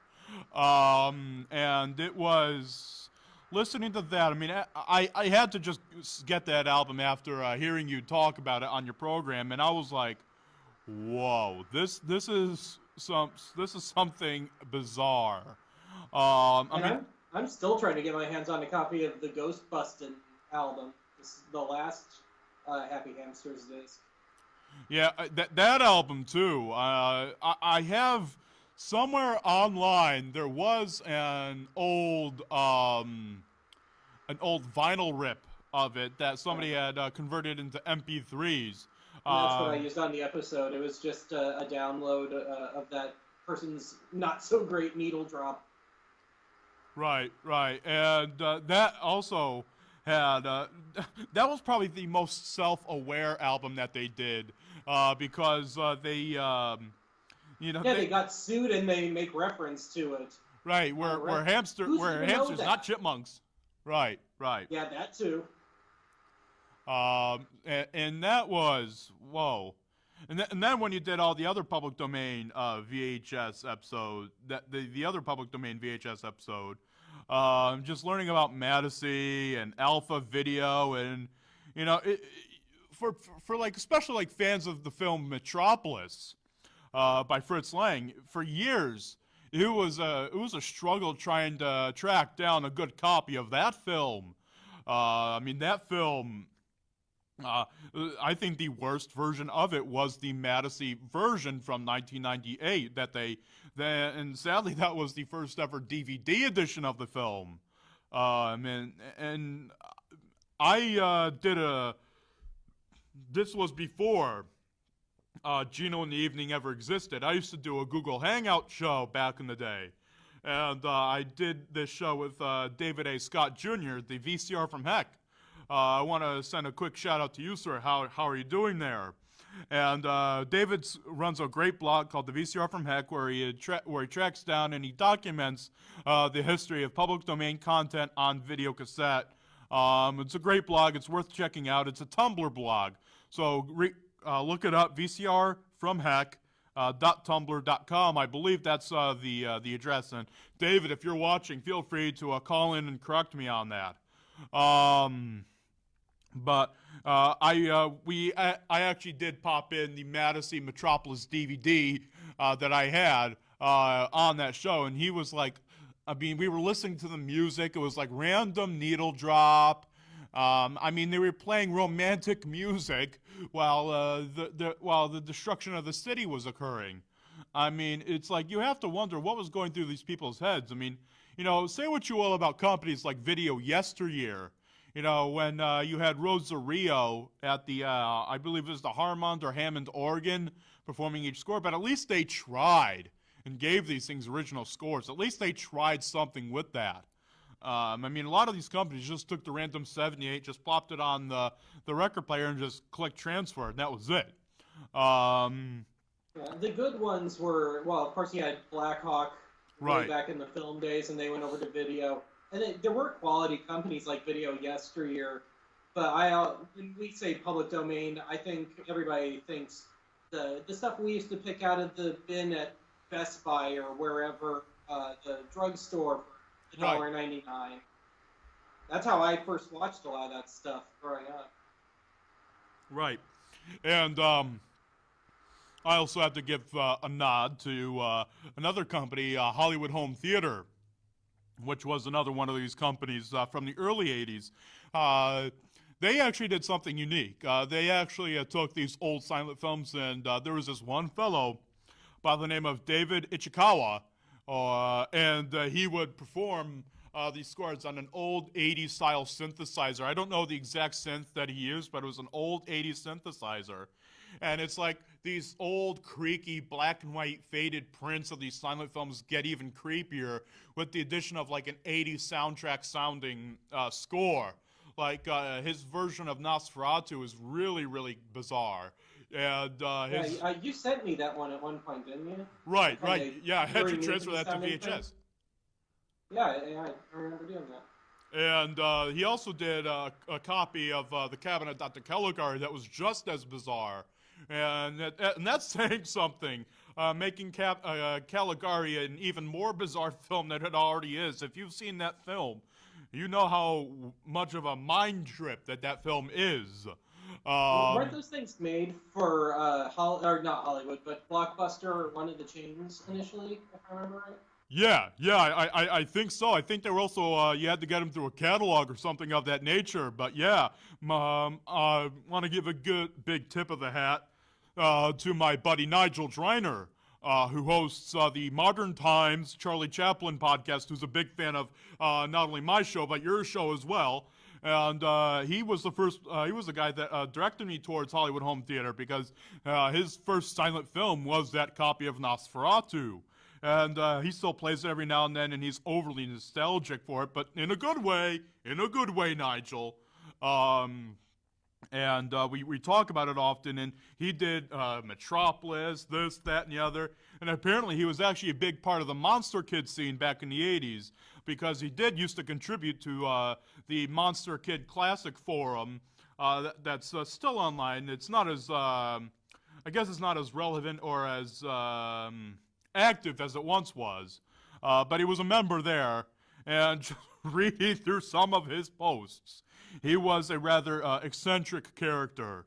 And Hollywood Home Theater, for those of you who are like 70s or 80s or even direct-to-video horror fans, was the company that put out the notorious version of Black Devil Doll from Hell, which was a direct-to-video horror film. They put out a version of that with, I believe it was a rock and roll type score.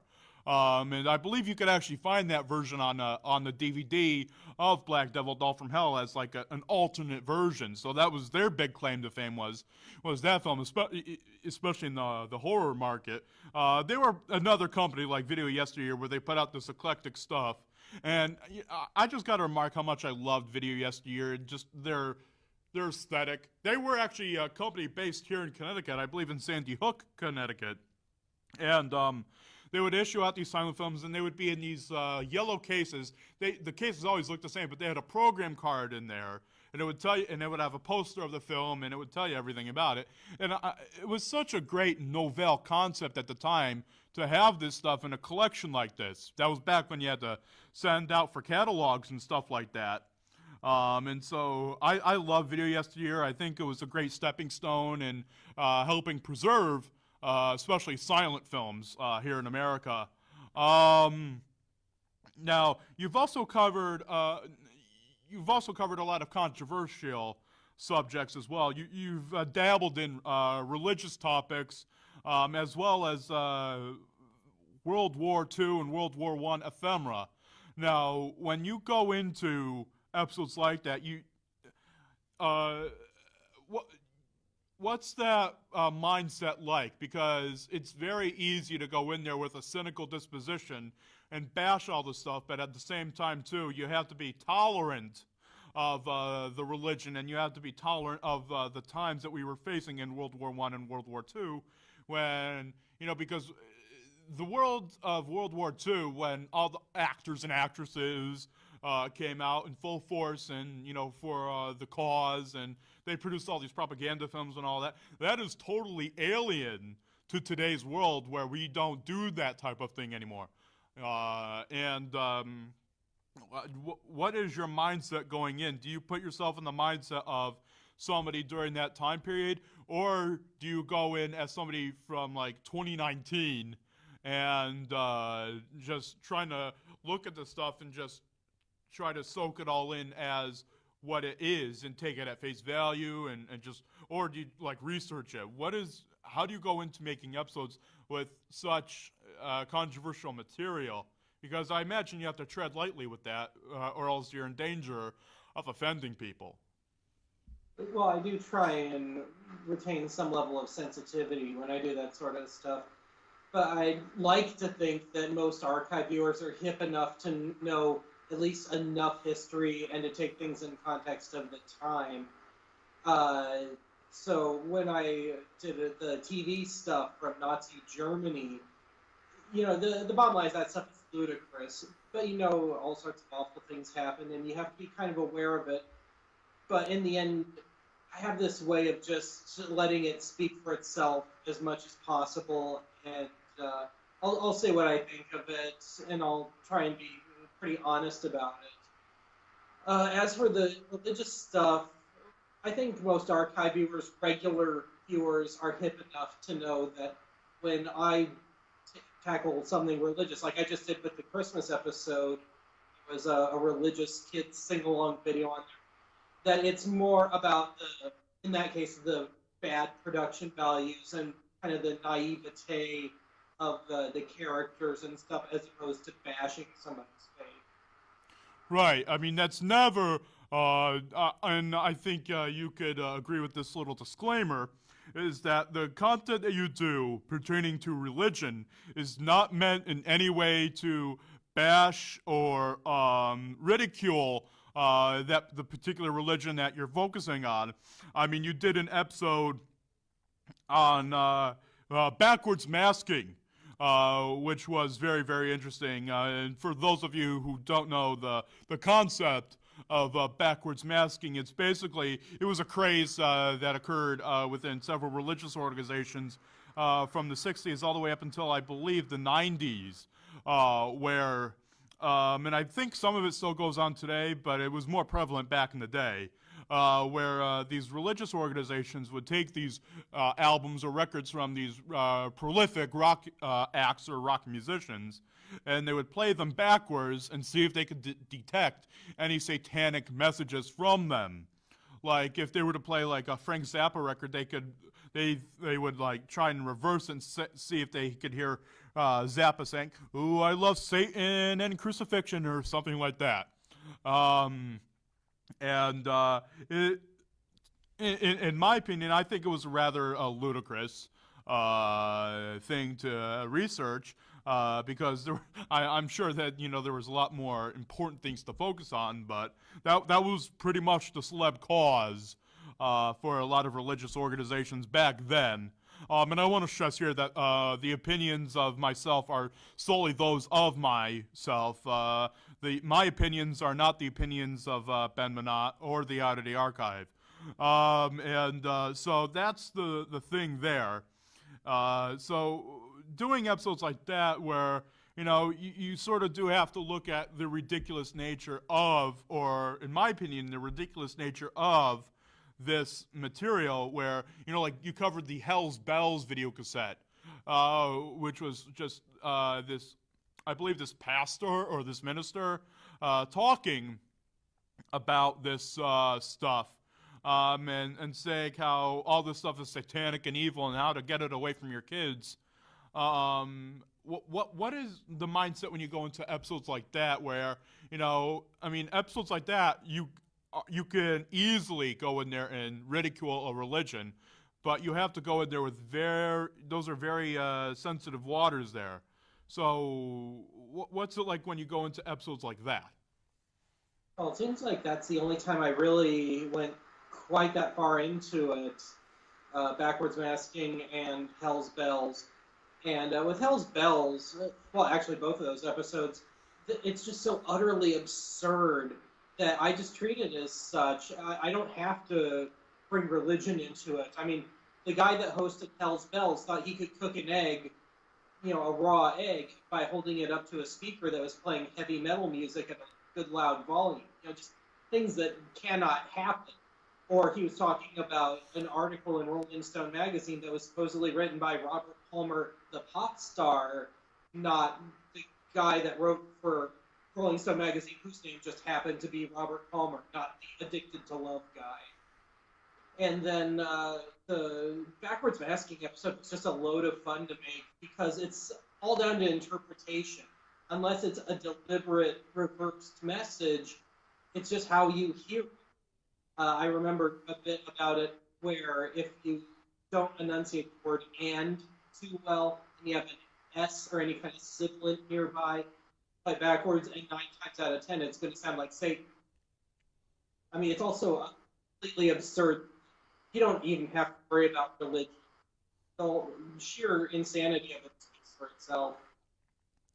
Right, and you've covered a lot of subjects on your program that we would now, in hindsight, in year 2019, we would look at as ridiculous, and a lot of stuff you really couldn't get away with.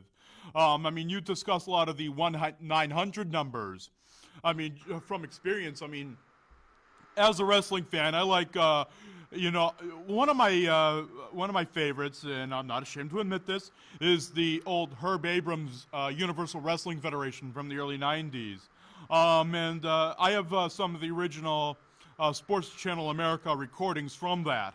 And some of the commercials in that are outrageous. Like, they have one, it might have even been in your reel that you had on the 1-900 episode, or one of them, was this commercial called 1-900 Hot Auto, where it was basically this commercial where you could pretty much buy over the phone for like a remarkably low price a vehicle that was impounded and taken from drug peddlers and criminals and whatever. It was like, how in the world could they get away with that? That is so shady to me. Well, and the joke wrote itself, because hot audio, you think hot, stolen. You know, hot equals stolen in police terms. Right, right. So it's like, how could they get away with stuff like that? And then that segues into something that you touched upon, which was of interest, again, as a wrestling fan, was of huge interest to me, which was, of course, the very eccentric Santo Gold and his 1985 film Blood Circus. Would you care to discuss Santo Gold and just all that insanity of what that actually was, from what you've gathered? Oh, it's been so long since I've watched that episode.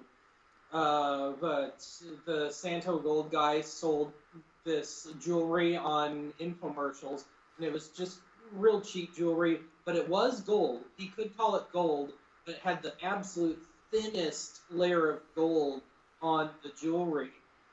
And somehow he parlayed that into making a movie called Blood Circus, I believe. Blood Circus, yes. And I'd still love to see that. As far as I know, there are no copies circulating around that. And I think he was trying to sell the master negative of it at one point. He came out of hiding briefly, but he wanted somewhere in the millions for it. And he didn't even say whether or not you actually got the rights to the movie with it. It was just a print. I don't know if he was going to sign over the rights to. Obviously, nobody could raise that kind of money for it. But I can't really remember too much of the individual stuff, but he was a big-time con artist. Last I heard, he was selling cheap plasticware, like cups, stuff like that. Right, and with a movie like Blood Circus, who even knows if he copyrighted the thing? Because it's like... Well, that would be easy enough to find out. You'd just have to check with the Library of Congress. Right, and who even knows if it's even still under copyright? Because I think they were on the modern system by the time that came out, so it would be good for presumably up to 95 years. Right. I was just alerted by my director, Gary Gerliacci, that we have about 3 minutes left of the program. Since you are a YouTube celebrity, do you have any words of advice to anyone who would like to get onto the video platform site? Do you have any advices to anybody who aspires to be a YouTube star? What would you tell them? What you wanted to do? The landscape has changed so much since I've started. I don't know if I could give any valid advice. And YouTube always loves to move the goalposts as to what's acceptable. Can you put ads on your stuff? You have to have so many views and a certain amount of subscribers and stuff now that I really don't know what to say at this point, except just if you love it, do it, and see if you can't build up a following enough to make it worth your while. But, yeah, it's changed so much since I've started making archive. If I started making it now, I think I'd be doomed. Right. And especially with the copyright strikes and everything else, that's also made it difficult. Since you are a musician, you've gotten flagged for even excerpting your own albums. You've got flagged by yourself, even. Yeah, I've been 3 times to date. That's just insane to me. How could you copyright strike your own stuff? That's insane to me. Well, in my case, it was a distributor that I had to deal with years ago, and the agreement ended in 2013, but somehow it stuck in the YouTube Content ID system. Then it went away for a couple of years, and then sometime last year it found its way back without my approval. And as that stands right now, I contacted them again to get it back out of the system. And I don't know if it's ever finished or not. They said to allow 6 to 8 weeks. And I think it's only been about 6 so far. I'll have to try some of my own stuff again on this episode I'm working on to see how it works out. Right. That's the thing is that, you do have, you tread some very serious waters there because a lot of the material that you deal with is still under copyright. But I want to say this, that anything that Ben Minnotte does for his Out of the Archive show, I think it's ludicrous to go after him. Again, these are just my opinions, not his. I think it's ludicrous to go after him because he's using them under the guise of fair use. There is a law, a doctrine out there that protects people like Ben, and they are able to use this content as long as it's under the guise of parody or review purposes. And nine times out of 10, that's what Ben Minnotte does anyway. The 3 prongs are parody, review, and educational, and most archive episodes hit all 3 to some degree. Right. Those are the battles that people like Ben Minnotte face every day in order to get their content out to the masses. And speaking of getting their content out to the masses, let me just go ahead and quickly plug Ben's website. You can go to theoddityarchive.com. There's the graphic right there, www.theoddityarchive.com. You see it on your screen right there. Go to his website. All of his episodes are there. All of anything you've ever wanted to know about Ben is there. His program, anything and everything pertaining to the Oddity Archive is there. You could also go and check out his YouTube page. If you just go to YouTube and you search up Oddity Archive. Just go ahead and support him. He is one of the few YouTubers that I follow on a regular basis. There aren't too many that I do follow, but he is one of them. I don't know how much longer we have left on this program, but wrapping up. I would like to say thank you to all of those who have viewed this live stream and who will view the program later, be it when it airs on television or when it airs on or when I upload it to YouTube later. It was great coming back after a long hiatus, and it's great to come back in the year 2019 to do more episodes for you guys, and I promise more content down the road. You could find me at facebook.com/official Geno Cuddy. That is.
Hello, everybody, and welcome to an all-new, exciting edition of the Geno in the Evening program.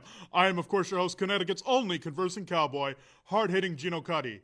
On April 26, 1931, two gentlemen from Minnotte, Arkansas entered the radio airwaves with their hit radio program, Lum and Abner. This program ran from 1931 until 1954 and spanned two platforms. Not only did this gentleman entertain us through radio, but they also had cinematic exploits as well. Tonight, I'm going to be discussing the history of the Lum and Abner program with a friend of mine, Mr. Donnie Pitchford, who is not only an old-time radio historian, but is also a cartoonist on the Lum and Abner comic strip that is currently ongoing. Hello there, Mr. Pitchford. How are you? Hello. How are you? Doing really well.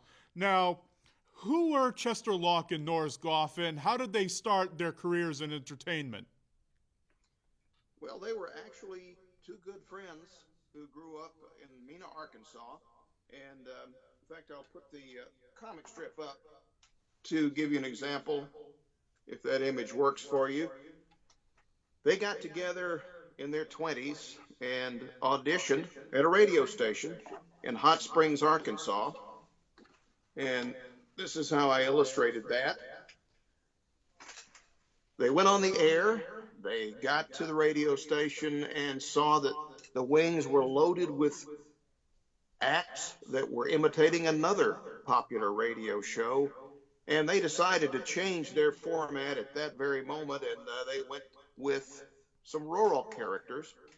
They called themselves Lum and Abner, and before they knew it, after about 6 weeks, that program on station KTHS was a hit, they had an opportunity to audition in Chicago for NBC, and they picked up a sponsorship from the Quaker Oats Company, and that got them started on network radio, where they stayed for approximately 24 years.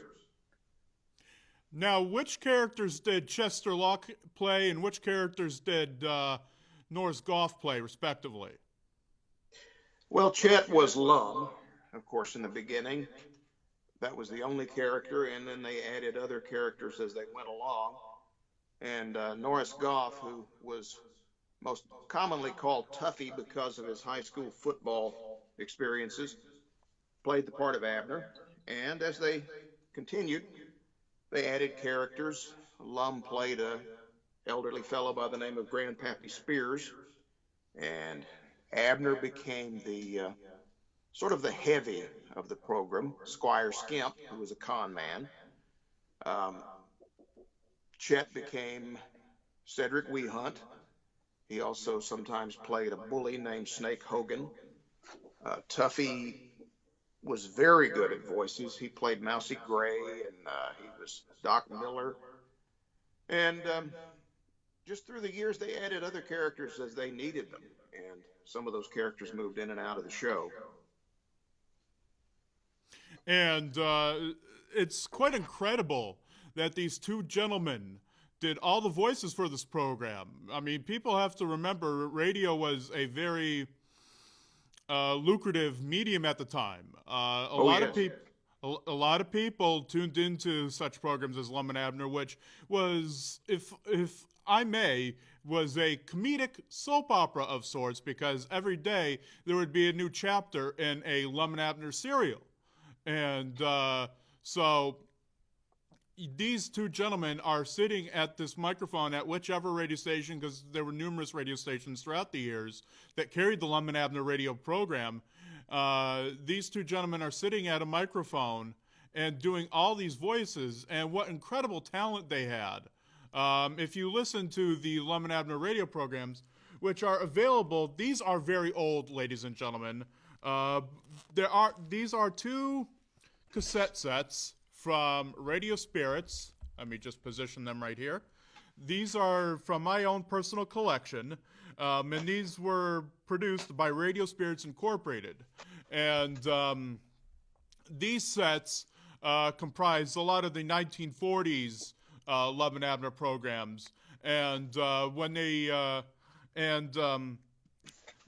were two incredibly talented gentlemen, and these are, a lot of the Lum and Abner programs are now available to own on CD and MP3 and whatever service that you would like to listen to. I believe that they're still available to transmit via Radio Classics, which is a Sirius XM channel on the Sirius XM radio service. And so there were a lot of, and we do have some pictures of Lum and Abner as well. If we could please flash up a picture of Lum and Abner in costume, and then flash up a picture of Lum and Abner out of makeup, that would be appreciated. I believe that those are slides 1 and 2 respectively. And so Lum and Abner were also, there we go, on the screen right now. That's a picture of Chester Locke and Norris Goff in makeup as Lum and Abner. Columbus Lum Edwards, a.k.a. Lum Edwards, and Abner Peabody. And it's quite incredible when you look at the makeup of these two gentlemen, you know, when you realize that they were probably only in their 20s or 30s when these pictures were taken. There's a nice picture of Chet and Tuffy out of their makeup, and they really are different looking gentlemen when they are out of their makeup. Now tell me, how did you get interested in Lum and Abner, and where does your origin story pick up? Well, when I was, I guess, about 8 years old, we lived in Memphis, Tennessee, and my dad was from Arkansas. And there was a restaurant chain I think it's completely out of existence now, called Lums. And we had lunch there one day. I think it was a Saturday. And I looked at the name on the menu and I asked my dad, what is Lums? Where does that name come from? And he said, well, when I was a kid on radio, there was a program called Lum and Abner, and he started telling me about it. And this was probably in the mid 1960s. And it piqued my interest. I wanted to know more about it. And he said, oh, you'll never hear it because that was years ago and those programs were live. And he thought they were strictly in Arkansas. He didn't know it was a national phenomenon. And years later, I was at Stephen F. Austin State University, and I loved old time radio anyway. And the campus radio station there was operated by a professor named Dr. Joe Oliver. He played the Halloween episode from 1944 on Halloween in 1980, 42 years ago. And I had my handy cassette recorder there, and I recorded it along with several other old-time radio shows. And I just fell in love with the show and started listening, got more interested. A station in Gilmer, Texas, started running the show every weekday, and I would record it off the air and listen to it. Some friends and I started trading back and forth, and within a few years, that led to the foundation of the National Lum and Abner Society with my friends Sam Brown and Tim Hollis. For a time, there was a fourth officer named Rex Riffle who was with us, and that started a lengthy period of time of having national conventions where we brought some of the still surviving cast members to Minnotte, Arkansas, which was the hometown of Lum and Abner. And we published the Jot 'em Down Journal 6 times a year. And it was just a great period of time where we got to know a lot of the people who worked with Lum and Abner on the air and in films. And in fact, I know you're going to talk about the films. Here's an illustration that was in our anniversary comic strip, if that shows up for you there. Some of the movie posters from the 7 films they did, actually just showing 6 at this point on this image. But it was quite a career for those gentlemen, and I've enjoyed over the last, well, it's been over 40 years, longer than they were on the air, that I've been following and researching and enjoying the heritage they left for us all. Now, how would you describe the humor of the Lum and Abner program? Well, you know, when I asked my dad about that as a kid, I said, what was it like? This was the heyday of the Andy Griffith Show and the Beverly Hillbillies, and at one point Green Acres came along, and actually there are connections between those television programs and the Lum and Abner radio show. But I would say it's similar.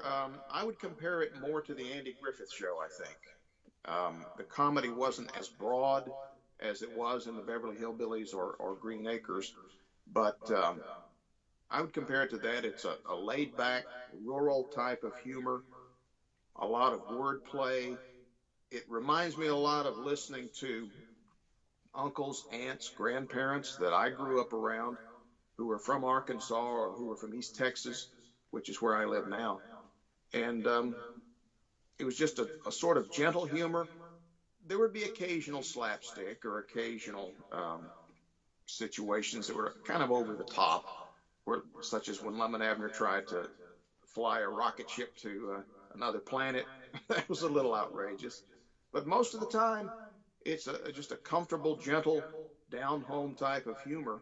And they're very, in many ways, very real people in their portrayals of the characters.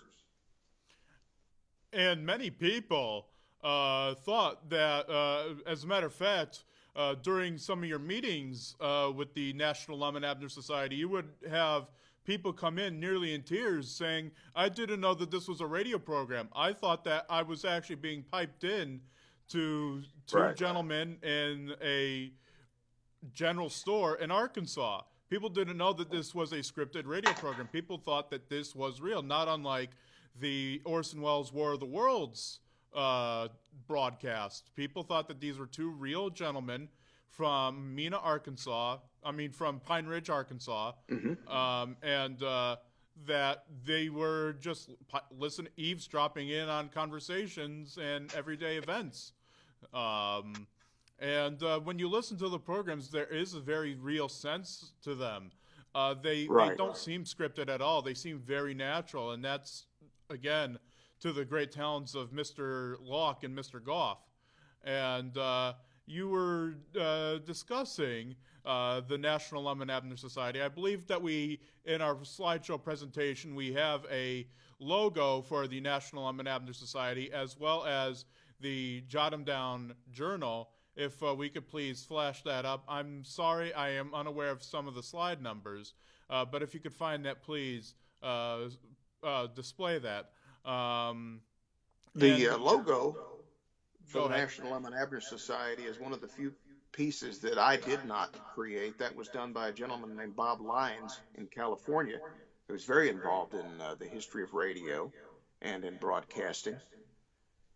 And he designed our logo, and then I designed the masthead for the Jot 'em Down Journal, which, incidentally, those are now available online in digital form, in both PDF files and in audio, in MP3, for folks who can download those, and they're completely free of charge.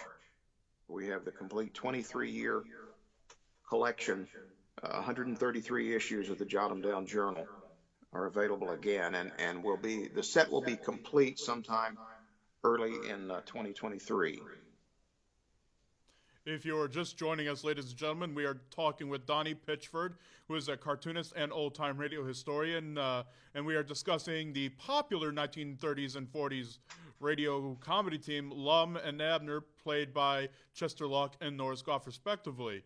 Now, they not only were popular in radio, but they were also popular in film. And these two gentlemen acted alongside a lot of heavy hitters in Hollywood, like Franklin Pangborn and an actress by the name of Kay Lineker. Now, Kay Lineker was a woman who starred many B films throughout her career. She could be seen in quite a few of the Charlie Chan mysteries produced by 20th Century Fox. And she starred with Lum and Abner in a film called 2 Weeks to Live. And there is a still that we have in our slideshow that has Miss Lineker. And this is a woman that you actually got to meet. There's a still from 2 Weeks to Live that we have in our presentation. It's a black and white still. And this was a woman that that the National Lum and Abner Society actually got to meet. Yes. And how was she? There she is on screen right now. If you're just joining us, there is a picture of Mr. Locke and Mr. Goff with Miss Lineker in the film 2 Weeks to Live, which I believe was released in 1943. Nearly all these films were directed by a gentleman by the name of Malcolm St. Clair, who also directed Laurel and Hardy in a lot of their films, such as Jitterbugs, The Dancing Masters, The Big Noise, some of their later Fox features. And he was a great comedy director, I think, going all the way back to the silent days. So as far as the celebrities that you've gotten to meet over the years associated with the Lum and Abner program, who are some of the more notable names that you've gotten to meet? And please, if you are able to, provide any stories that you can.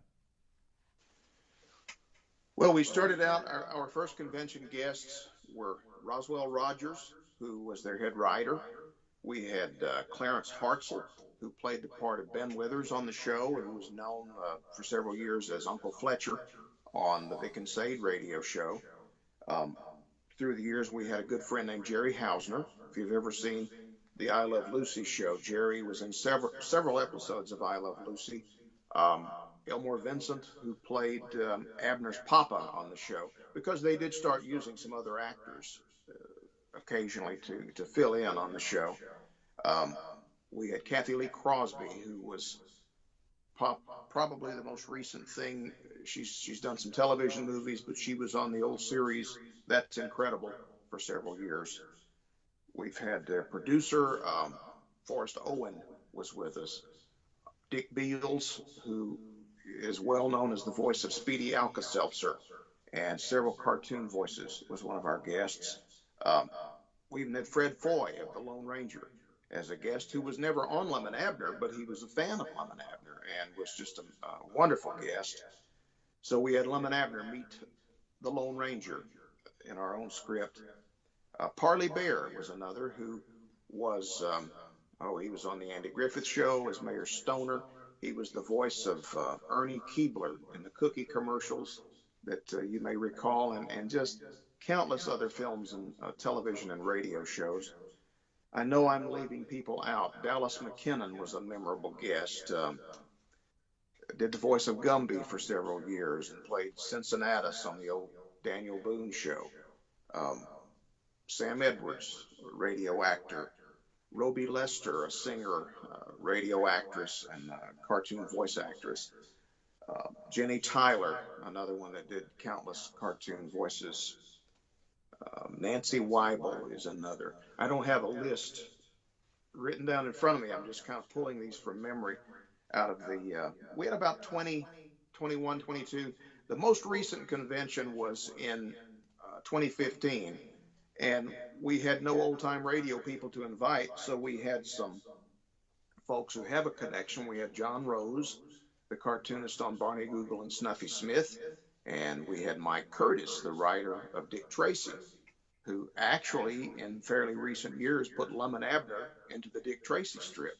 So we just met some incredible people over the years, and invariably we will write a new script, and Tim Hollis, Sam Brown, and I would do our attempts at impersonating Lum and Abner, and we would have these people in the script as whatever character they represented interacting with Lum and Abner in a new script, and that was always a lot of fun for the audience and especially for us.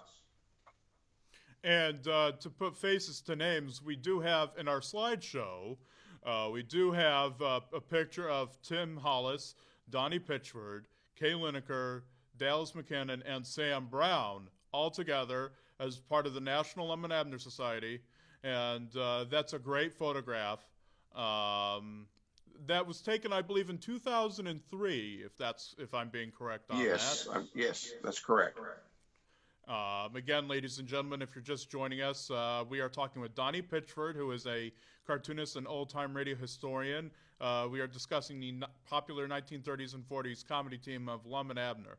Now, Lum and Abner, there is a perfect, beautiful photograph of Donnie drawing the popular characters of Lum and Abner for his comic strip, and that's a beautiful sketch, and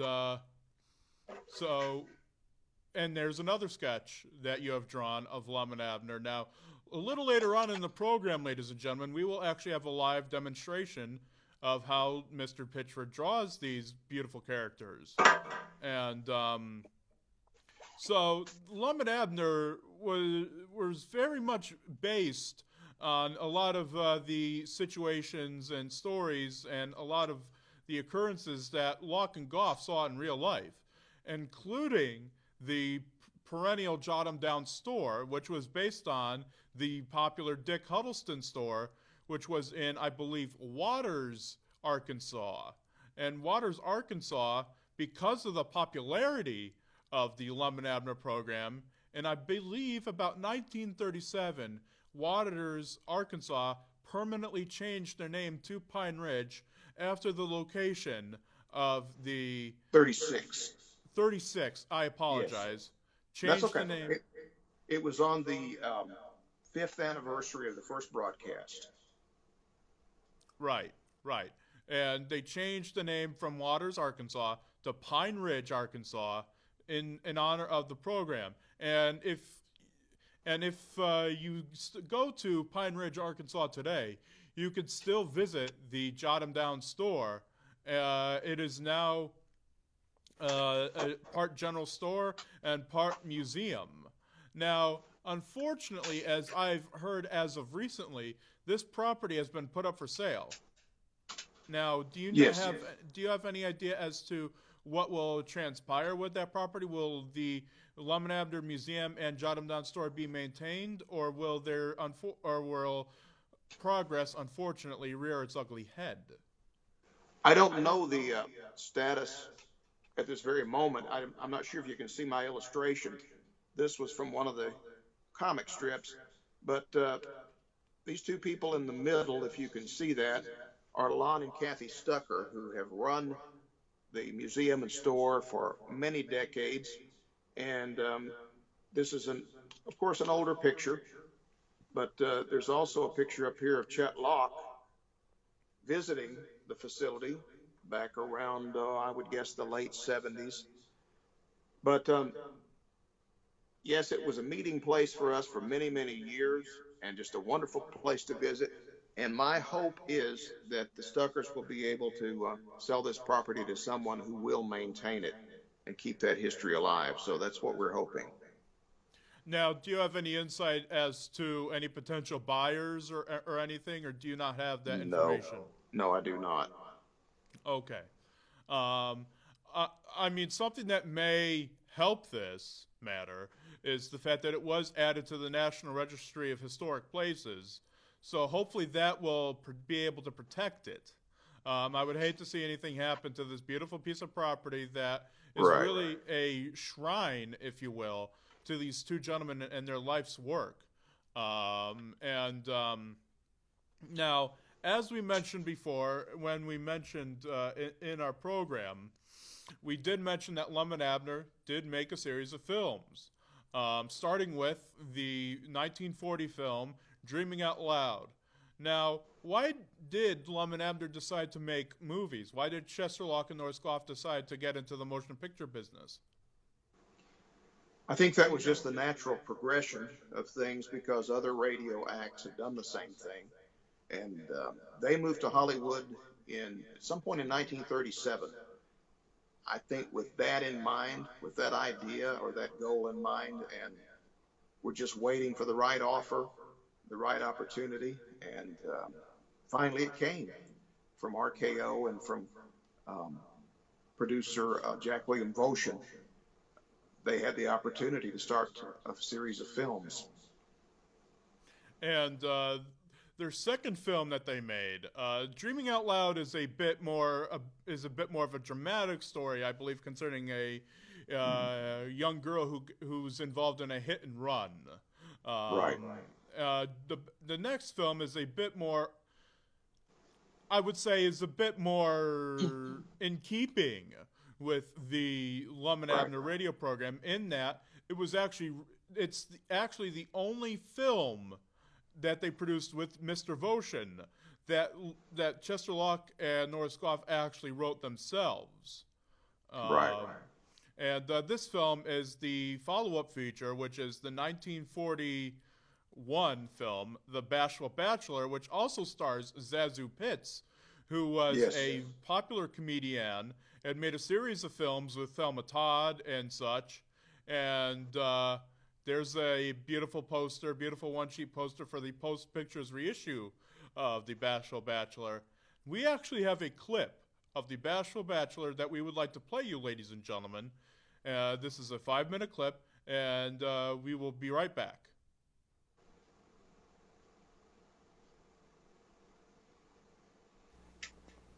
Abner. Move along, you're going to. I will. Don't rush me. Don't rush me. Abner. I got you cornered there, where you go. Abner, are you going to get me that sack of flour, or ain't you? Been waiting for a half hour. Oh, we're plumb out of flour, Obadiah. Why don't you go over to Dick Huddleston's store there and get it? He keeps good flour. Yes, and I bet he wouldn't be too darn lazy to get it for me, neither. Don't get that Obadiah getting grouchy here lately. I don't believe that feller's well. What's the idea telling a cash customer we're out of flour? Well, Lum, if I got the flour for him, he'd wanted something else. He'll stand there and order stuff all day if he wants to get started. Move. Wait a minute, that's our ring, ain't it? I don't know. I never paid no attention. Move. Yeah, that's ours. I'd know that ring anywhere. I thought he was. Well, move one of them, Lum. Yeah, let's see. Granny's all put a stop to that ringing anyway. That's our time. Is this the Johnstown store? Uh-oh. Sounds like the waiter Abernathy. Move. Well, I will, quick as I figure this thing out. You just get away from that checkerboard, Lum Edwards. Dog it, how'd she know we was playing checkers? She can't see through that thing, too, can't you? Hang it up. Oh, well, quick as I move here. I want 5 pounds of apples. Good apples. We ain't got no apples. And I want some cheese, about, No cheese. How can a feller concentrate on a checker game with that going on? I have my hand. Hang it up. Or to have that blame thing took out of here. Ought not to ever let him put it in here to start with. That's what we ought to do. Hang it up, Are you Lum. taking down my... Wrong number.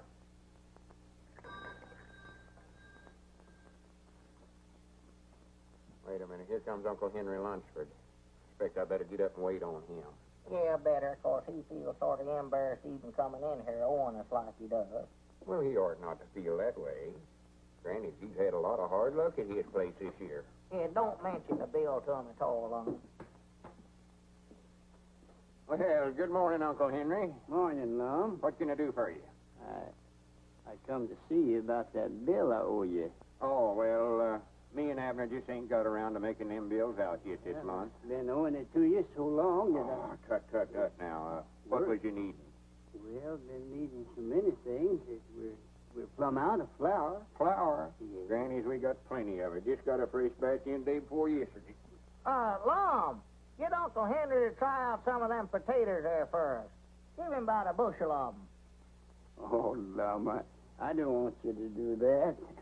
Well, why don't you go get the wagon and drive around to the side door there and we'll load her up. You'll be wanting to get some feed anyway for the stock. If you insist. And, here. Take these cookies to the young'uns. I know they'll enjoy them. Oh, when those young'uns see these cookies, they'll be like a bunch of hogs under an acorn tree.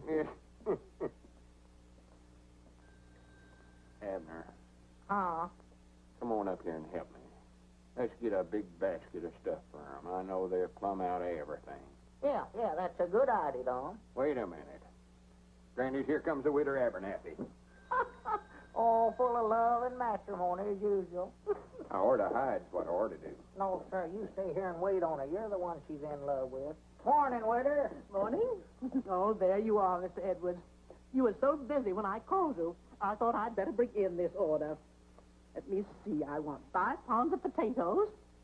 Oh, the potatoes is in Abner's department.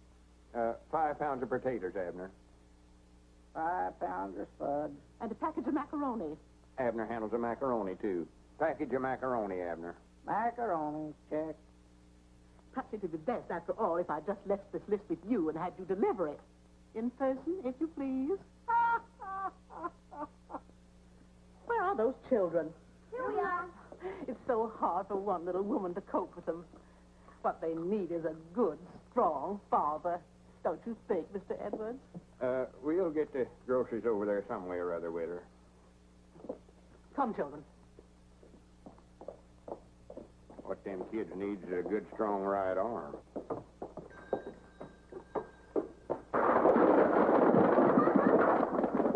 Why, that little varmint. He done it a purpose, too. Why, sure he did.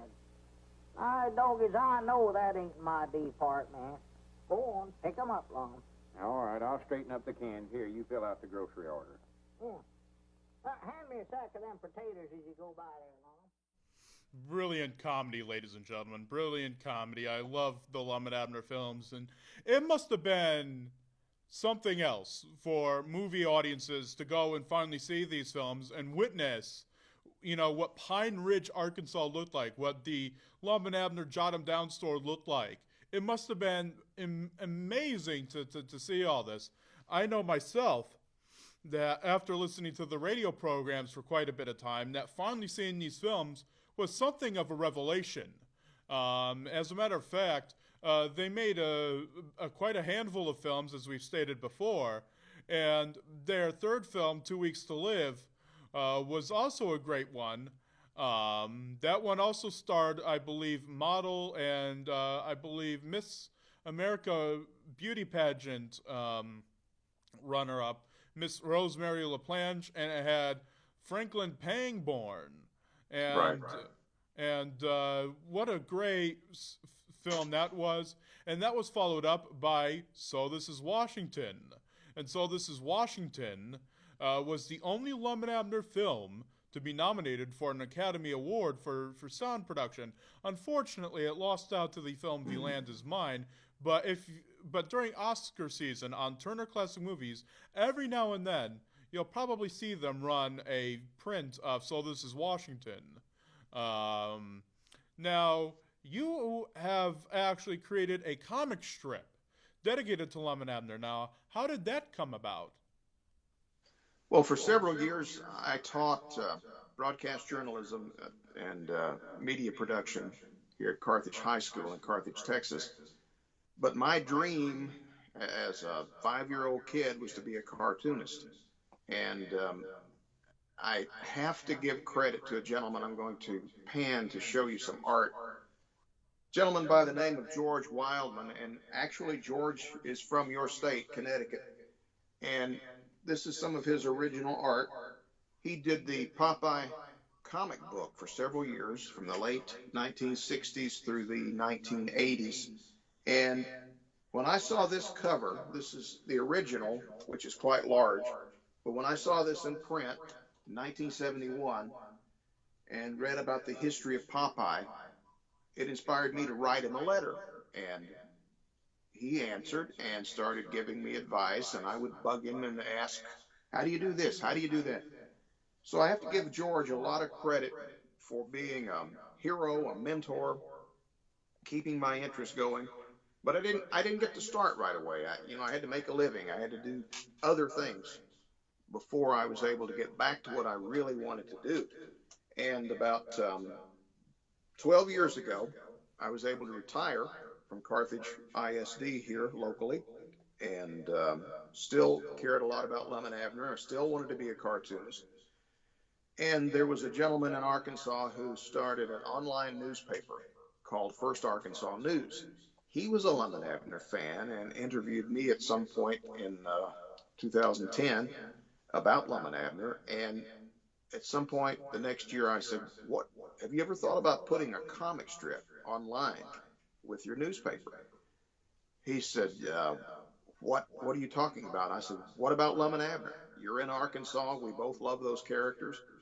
So I got in touch with Chester Locke Jr., Lum's son, and we proposed this idea. He might have been a little dubious at first, but he said, "Okay, give it a try." And we got it started. And sadly, First Arkansas folded up, but I've kept the comic strip going ever since. And we've completed 11 years, and we are hopefully going to keep it going another 10 anyway, I hope. But that's basically how that got started. Now, for blind followers, you've also started doing audio readings of the Lum and Abner comic strips. Now, can you tell us a little bit about that? Because that's quite interesting. Well, I have several friends in old-time radio who are blind, and some of them, Walden Hughes, John Gassman, Larry Gassman, you can hear every week, sometimes every evening, on Yesterday USA, which that's something you can search for online. And I was talking to them about the comic strip and some other friends about the comic strip, and they were really happy about it, but they said, "Well, how are we going to read it, you know?" And I thought, well, there's got to be a way. And I thought, well, we could publish the script, maybe. And their screen reader might be able to pick up on that. And I talked to Ethan Nobles, was his name, with First Arkansas News. And I told him about this dilemma. I said, "Can you include an audio clip with each strip?" He said, "Sure." He liked the idea. And at first we thought about just describing the action of the script. And I thought, we've done these performances in Mina, and then I did one in Seattle in 2004. I thought, why don't we do a little miniature radio show, so to speak? Not try to say that we are Lum and Abner, but approximate the voices the best we can. Add some sound effects, add some music, and it's just grown since then. We have people like Dr. Joe Oliver, who is the professor I told you about. He's our announcer. Sam Brown became our narrator, playing the part of Dick Huddleston. For years, I tried to double as Lum and Abner, and then a couple of years ago, when we started the 90th anniversary series in the strip, Tim Hollis found he had a method to record voices, and so these people will email or Dropbox their voice tracks to me. And I've had several other friends who have participated. Gentleman from Mississippi by the name of Mark Ridgway started composing and performing some original music for us. So that's become, a series unto itself, the audio versions of the comic strips, and we've had a lot of fun putting that together. Strictly public service, so to speak. Now, as I mentioned earlier, I would like to have Mr. Pitchford give us a demonstration of how he draws these characters. Now, I would like to have this be done now. Are you comfortable doing that right now? Sure. All yeah. right, so, would you like to know the overall process of the strip, how it's put together? Yeah. What would you like to do? Yes, and I would like to... Oh, I'm sorry. What did you say? No, go ahead, please. I would like to have you draw Lum and Abner live on the Air Force, if possible. Sure. Jack, I can do that now. Just one moment. Let me retool over here. I've got a drawing pad, and hopefully this will show up. Let's see how this works. Now, this will just be a quick type sketch. For the strip, of course, I do a lot of things, which I lay things out, in a rough manner. But let me see if I can just give you something fairly quickly. We'll start with Lum. And let me know if this is centered well. Hopefully that shadow is not going to get in the way too much. And we'll just do a quick Lum with the wavy hair. Get a little squeak out of this marker.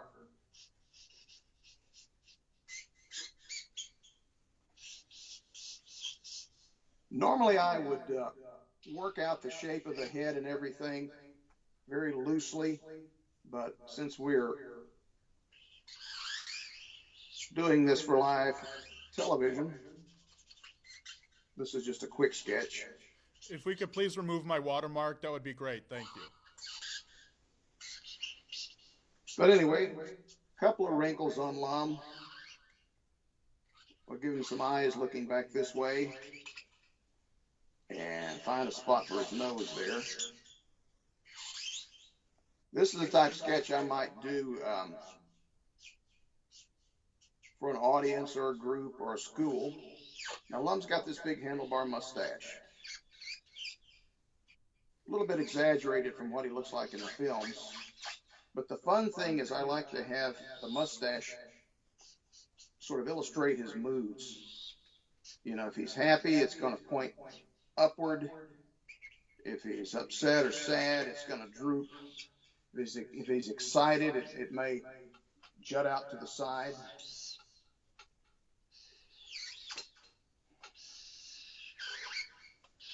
Sorry about these squeaky markers. They have a tendency to do that. Especially when you add shadows. Good thing he doesn't have a lot of dark black hair. We'd be making a lot of annoying sounds. There's a very simple Lum. Not as detailed or sophisticated, as it might be in a strip. And if I can reach this in my makeshift studio setup, we'll try to give you an Abner. Abner's a little shorter.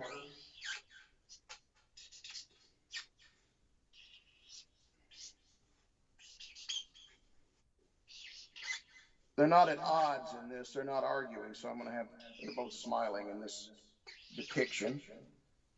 Abner wears these little round glasses.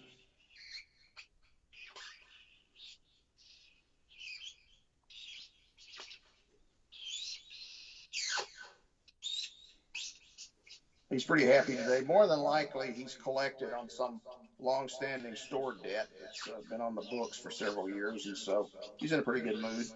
His wife, Elizabeth, is not griping at him, so he's smiling today. Abner's got this little goatee and a bit of a beard coming this way. I could And just put a little imagine. shadow under there. I could just Few more imagine. wrinkles. I could just imagine that they're probably both saying "Wonderful world, wonderful world." Could be, yeah. Which was a very familiar expression in 1941, 42, when Diogenes Smith was in the storyline, who was played by Frank Graham, who was quite a powerful voice as an announcer. But that's just very simple, very crude. That's when I normally draw the characters, they're done in pencil first. I refine it, you know. And if we have time, I can go through that process, but it's whatever you have time for. I do not know how much time we have left, but if you'd like to go into a little bit of that process, please do. Okay. All right, I can show you. Just let me know what we have time for and what we can do. If you can see that on the screen, those are the characters, several of the characters from the script. We've got Lum here. This is Evelina Schultz, who was his longtime lady friend, school teacher. Abner here, Abner's wife, Elizabeth, who he called Elizabeth. Down here, Cedric Wehunt. Cedric wasn't very bright, but he had a good heart and was a good friend to Lum and Abner. And down here is Mousy Gray, who loved his poetry. And Grandpappy Spears with the big beard. Squire Scampy's over here, who was sort of the con man. And this is Aunt Charity Spears, Grandpap's wife. There were two young boys from the movie Dreaming Out Loud that I've adapted to the strip. A young boy named Jimmy, who in the film was played by Bobs Watson, who is known for Boys Town and several films he made as a child. And he was our convention guest in 1990, and then this fellow is named Washington, and they were very close friends in that film. And I decided if we have Washington, we're going to have Washington's parents from time to time. And they always talked about the mail hack driver. And since in the film, Washington and Jimmy are often delivering the mail, I thought, well, perhaps Washington's dad is the mail hack driver. So that's how I introduced them into the strip. But I can start going through the process if we have time. We have about 10 minutes left. Okay. This is a shot of Lum and Evelina. Lum grinning. This is what I was talking about, allowing his mustache to reflect his moods. So the shot of him in love, you know, the mustache is just kicking straight up in the air with his smile. We will skip this material, and I'll go into the process. Basically, I start with a script. This is an example of a script written much like a radio script, and it has some of the actions described. The next step is digital, and I'm one of these guys that I guess I'm a hybrid because I work between some digital and some traditional, but I set up the lettering and the panel layout digitally. Then I print that in a light color, and that may be too light to show on the screen. I really can't see what you're seeing. But this is a standard sheet of paper, and I like to use colored pencil to start the drawings because I can experiment around and change things around. And this is done traditionally with just standard colored pencil, and then I'll take a dark black pencil or a thin black marker and refine it down to the lines I want to keep. And a lot of people are doing this completely digitally now, but I'm still stuck in the old techniques. But that is later scanned, and then I will print that on a sheet of 11 by 17 Bristol board, which is what this is. And I print the pencil lines in light blue, and then very traditionally using, if you can see my pen, I'm not sure if you can, flexible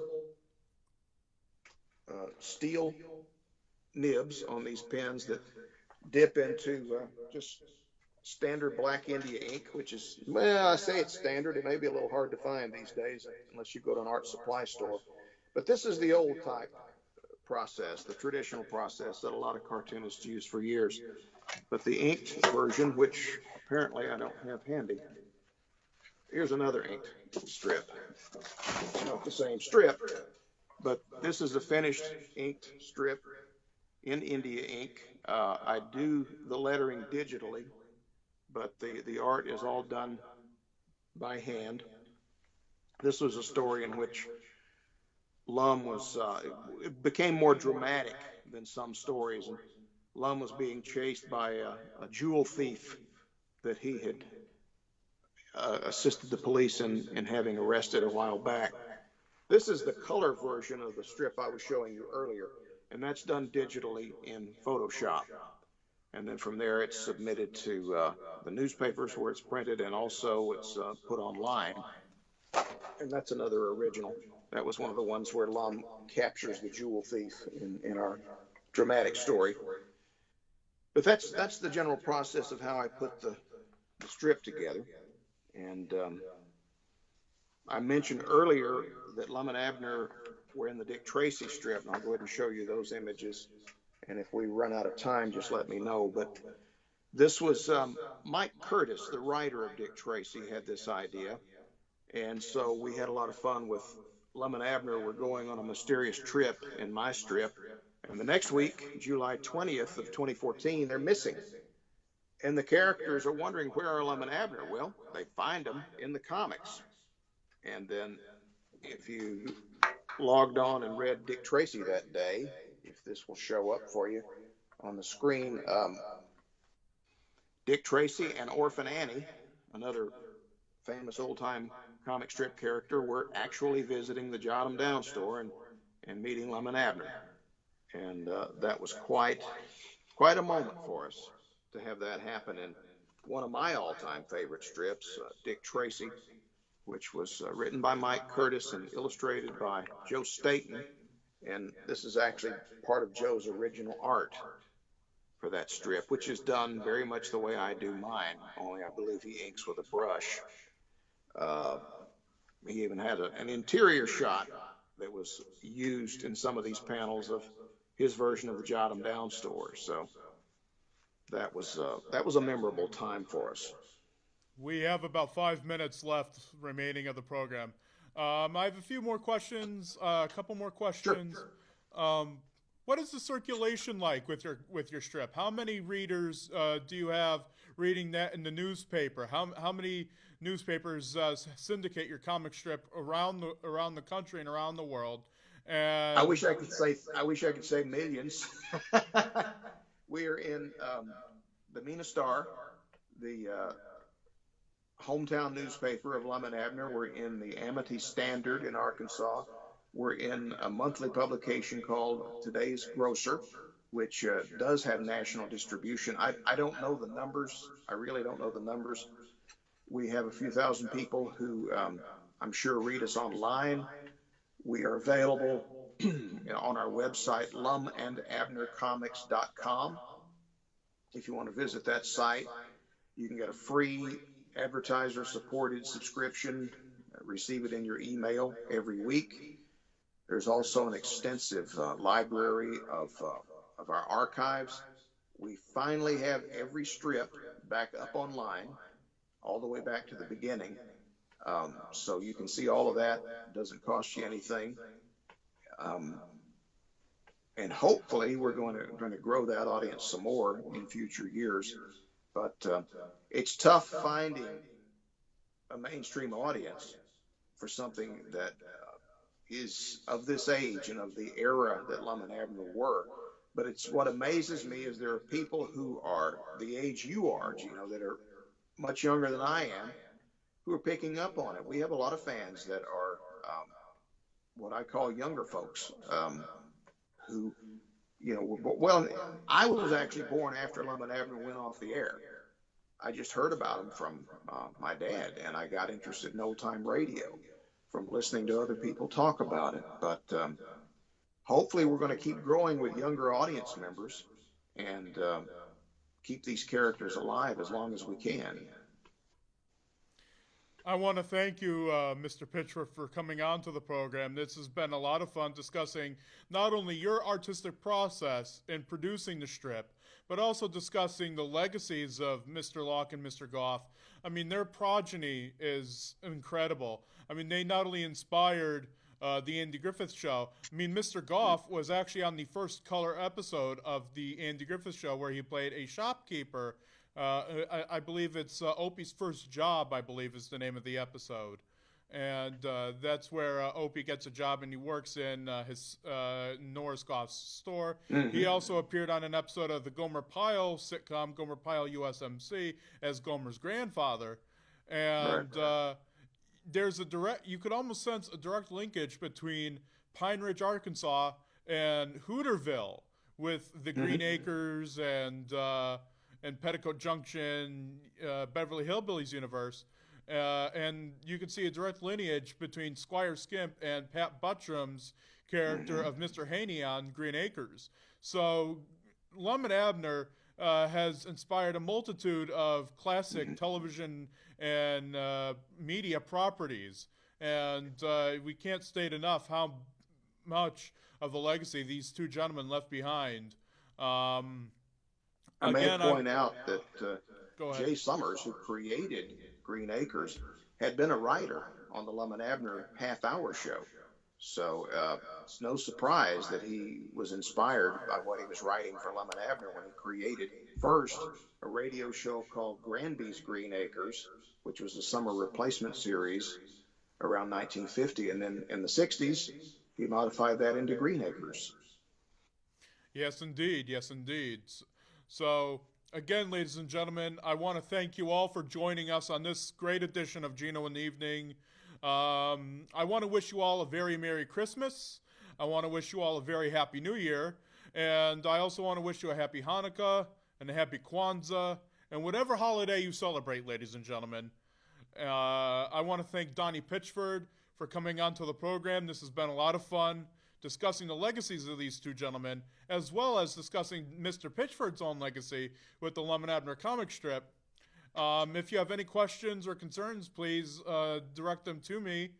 You may contact me on my official Facebook page, which is facebook.com/official Geno Cuddy. That is GENO CUDDY. And feel free to address any comments, concerns you have about the program.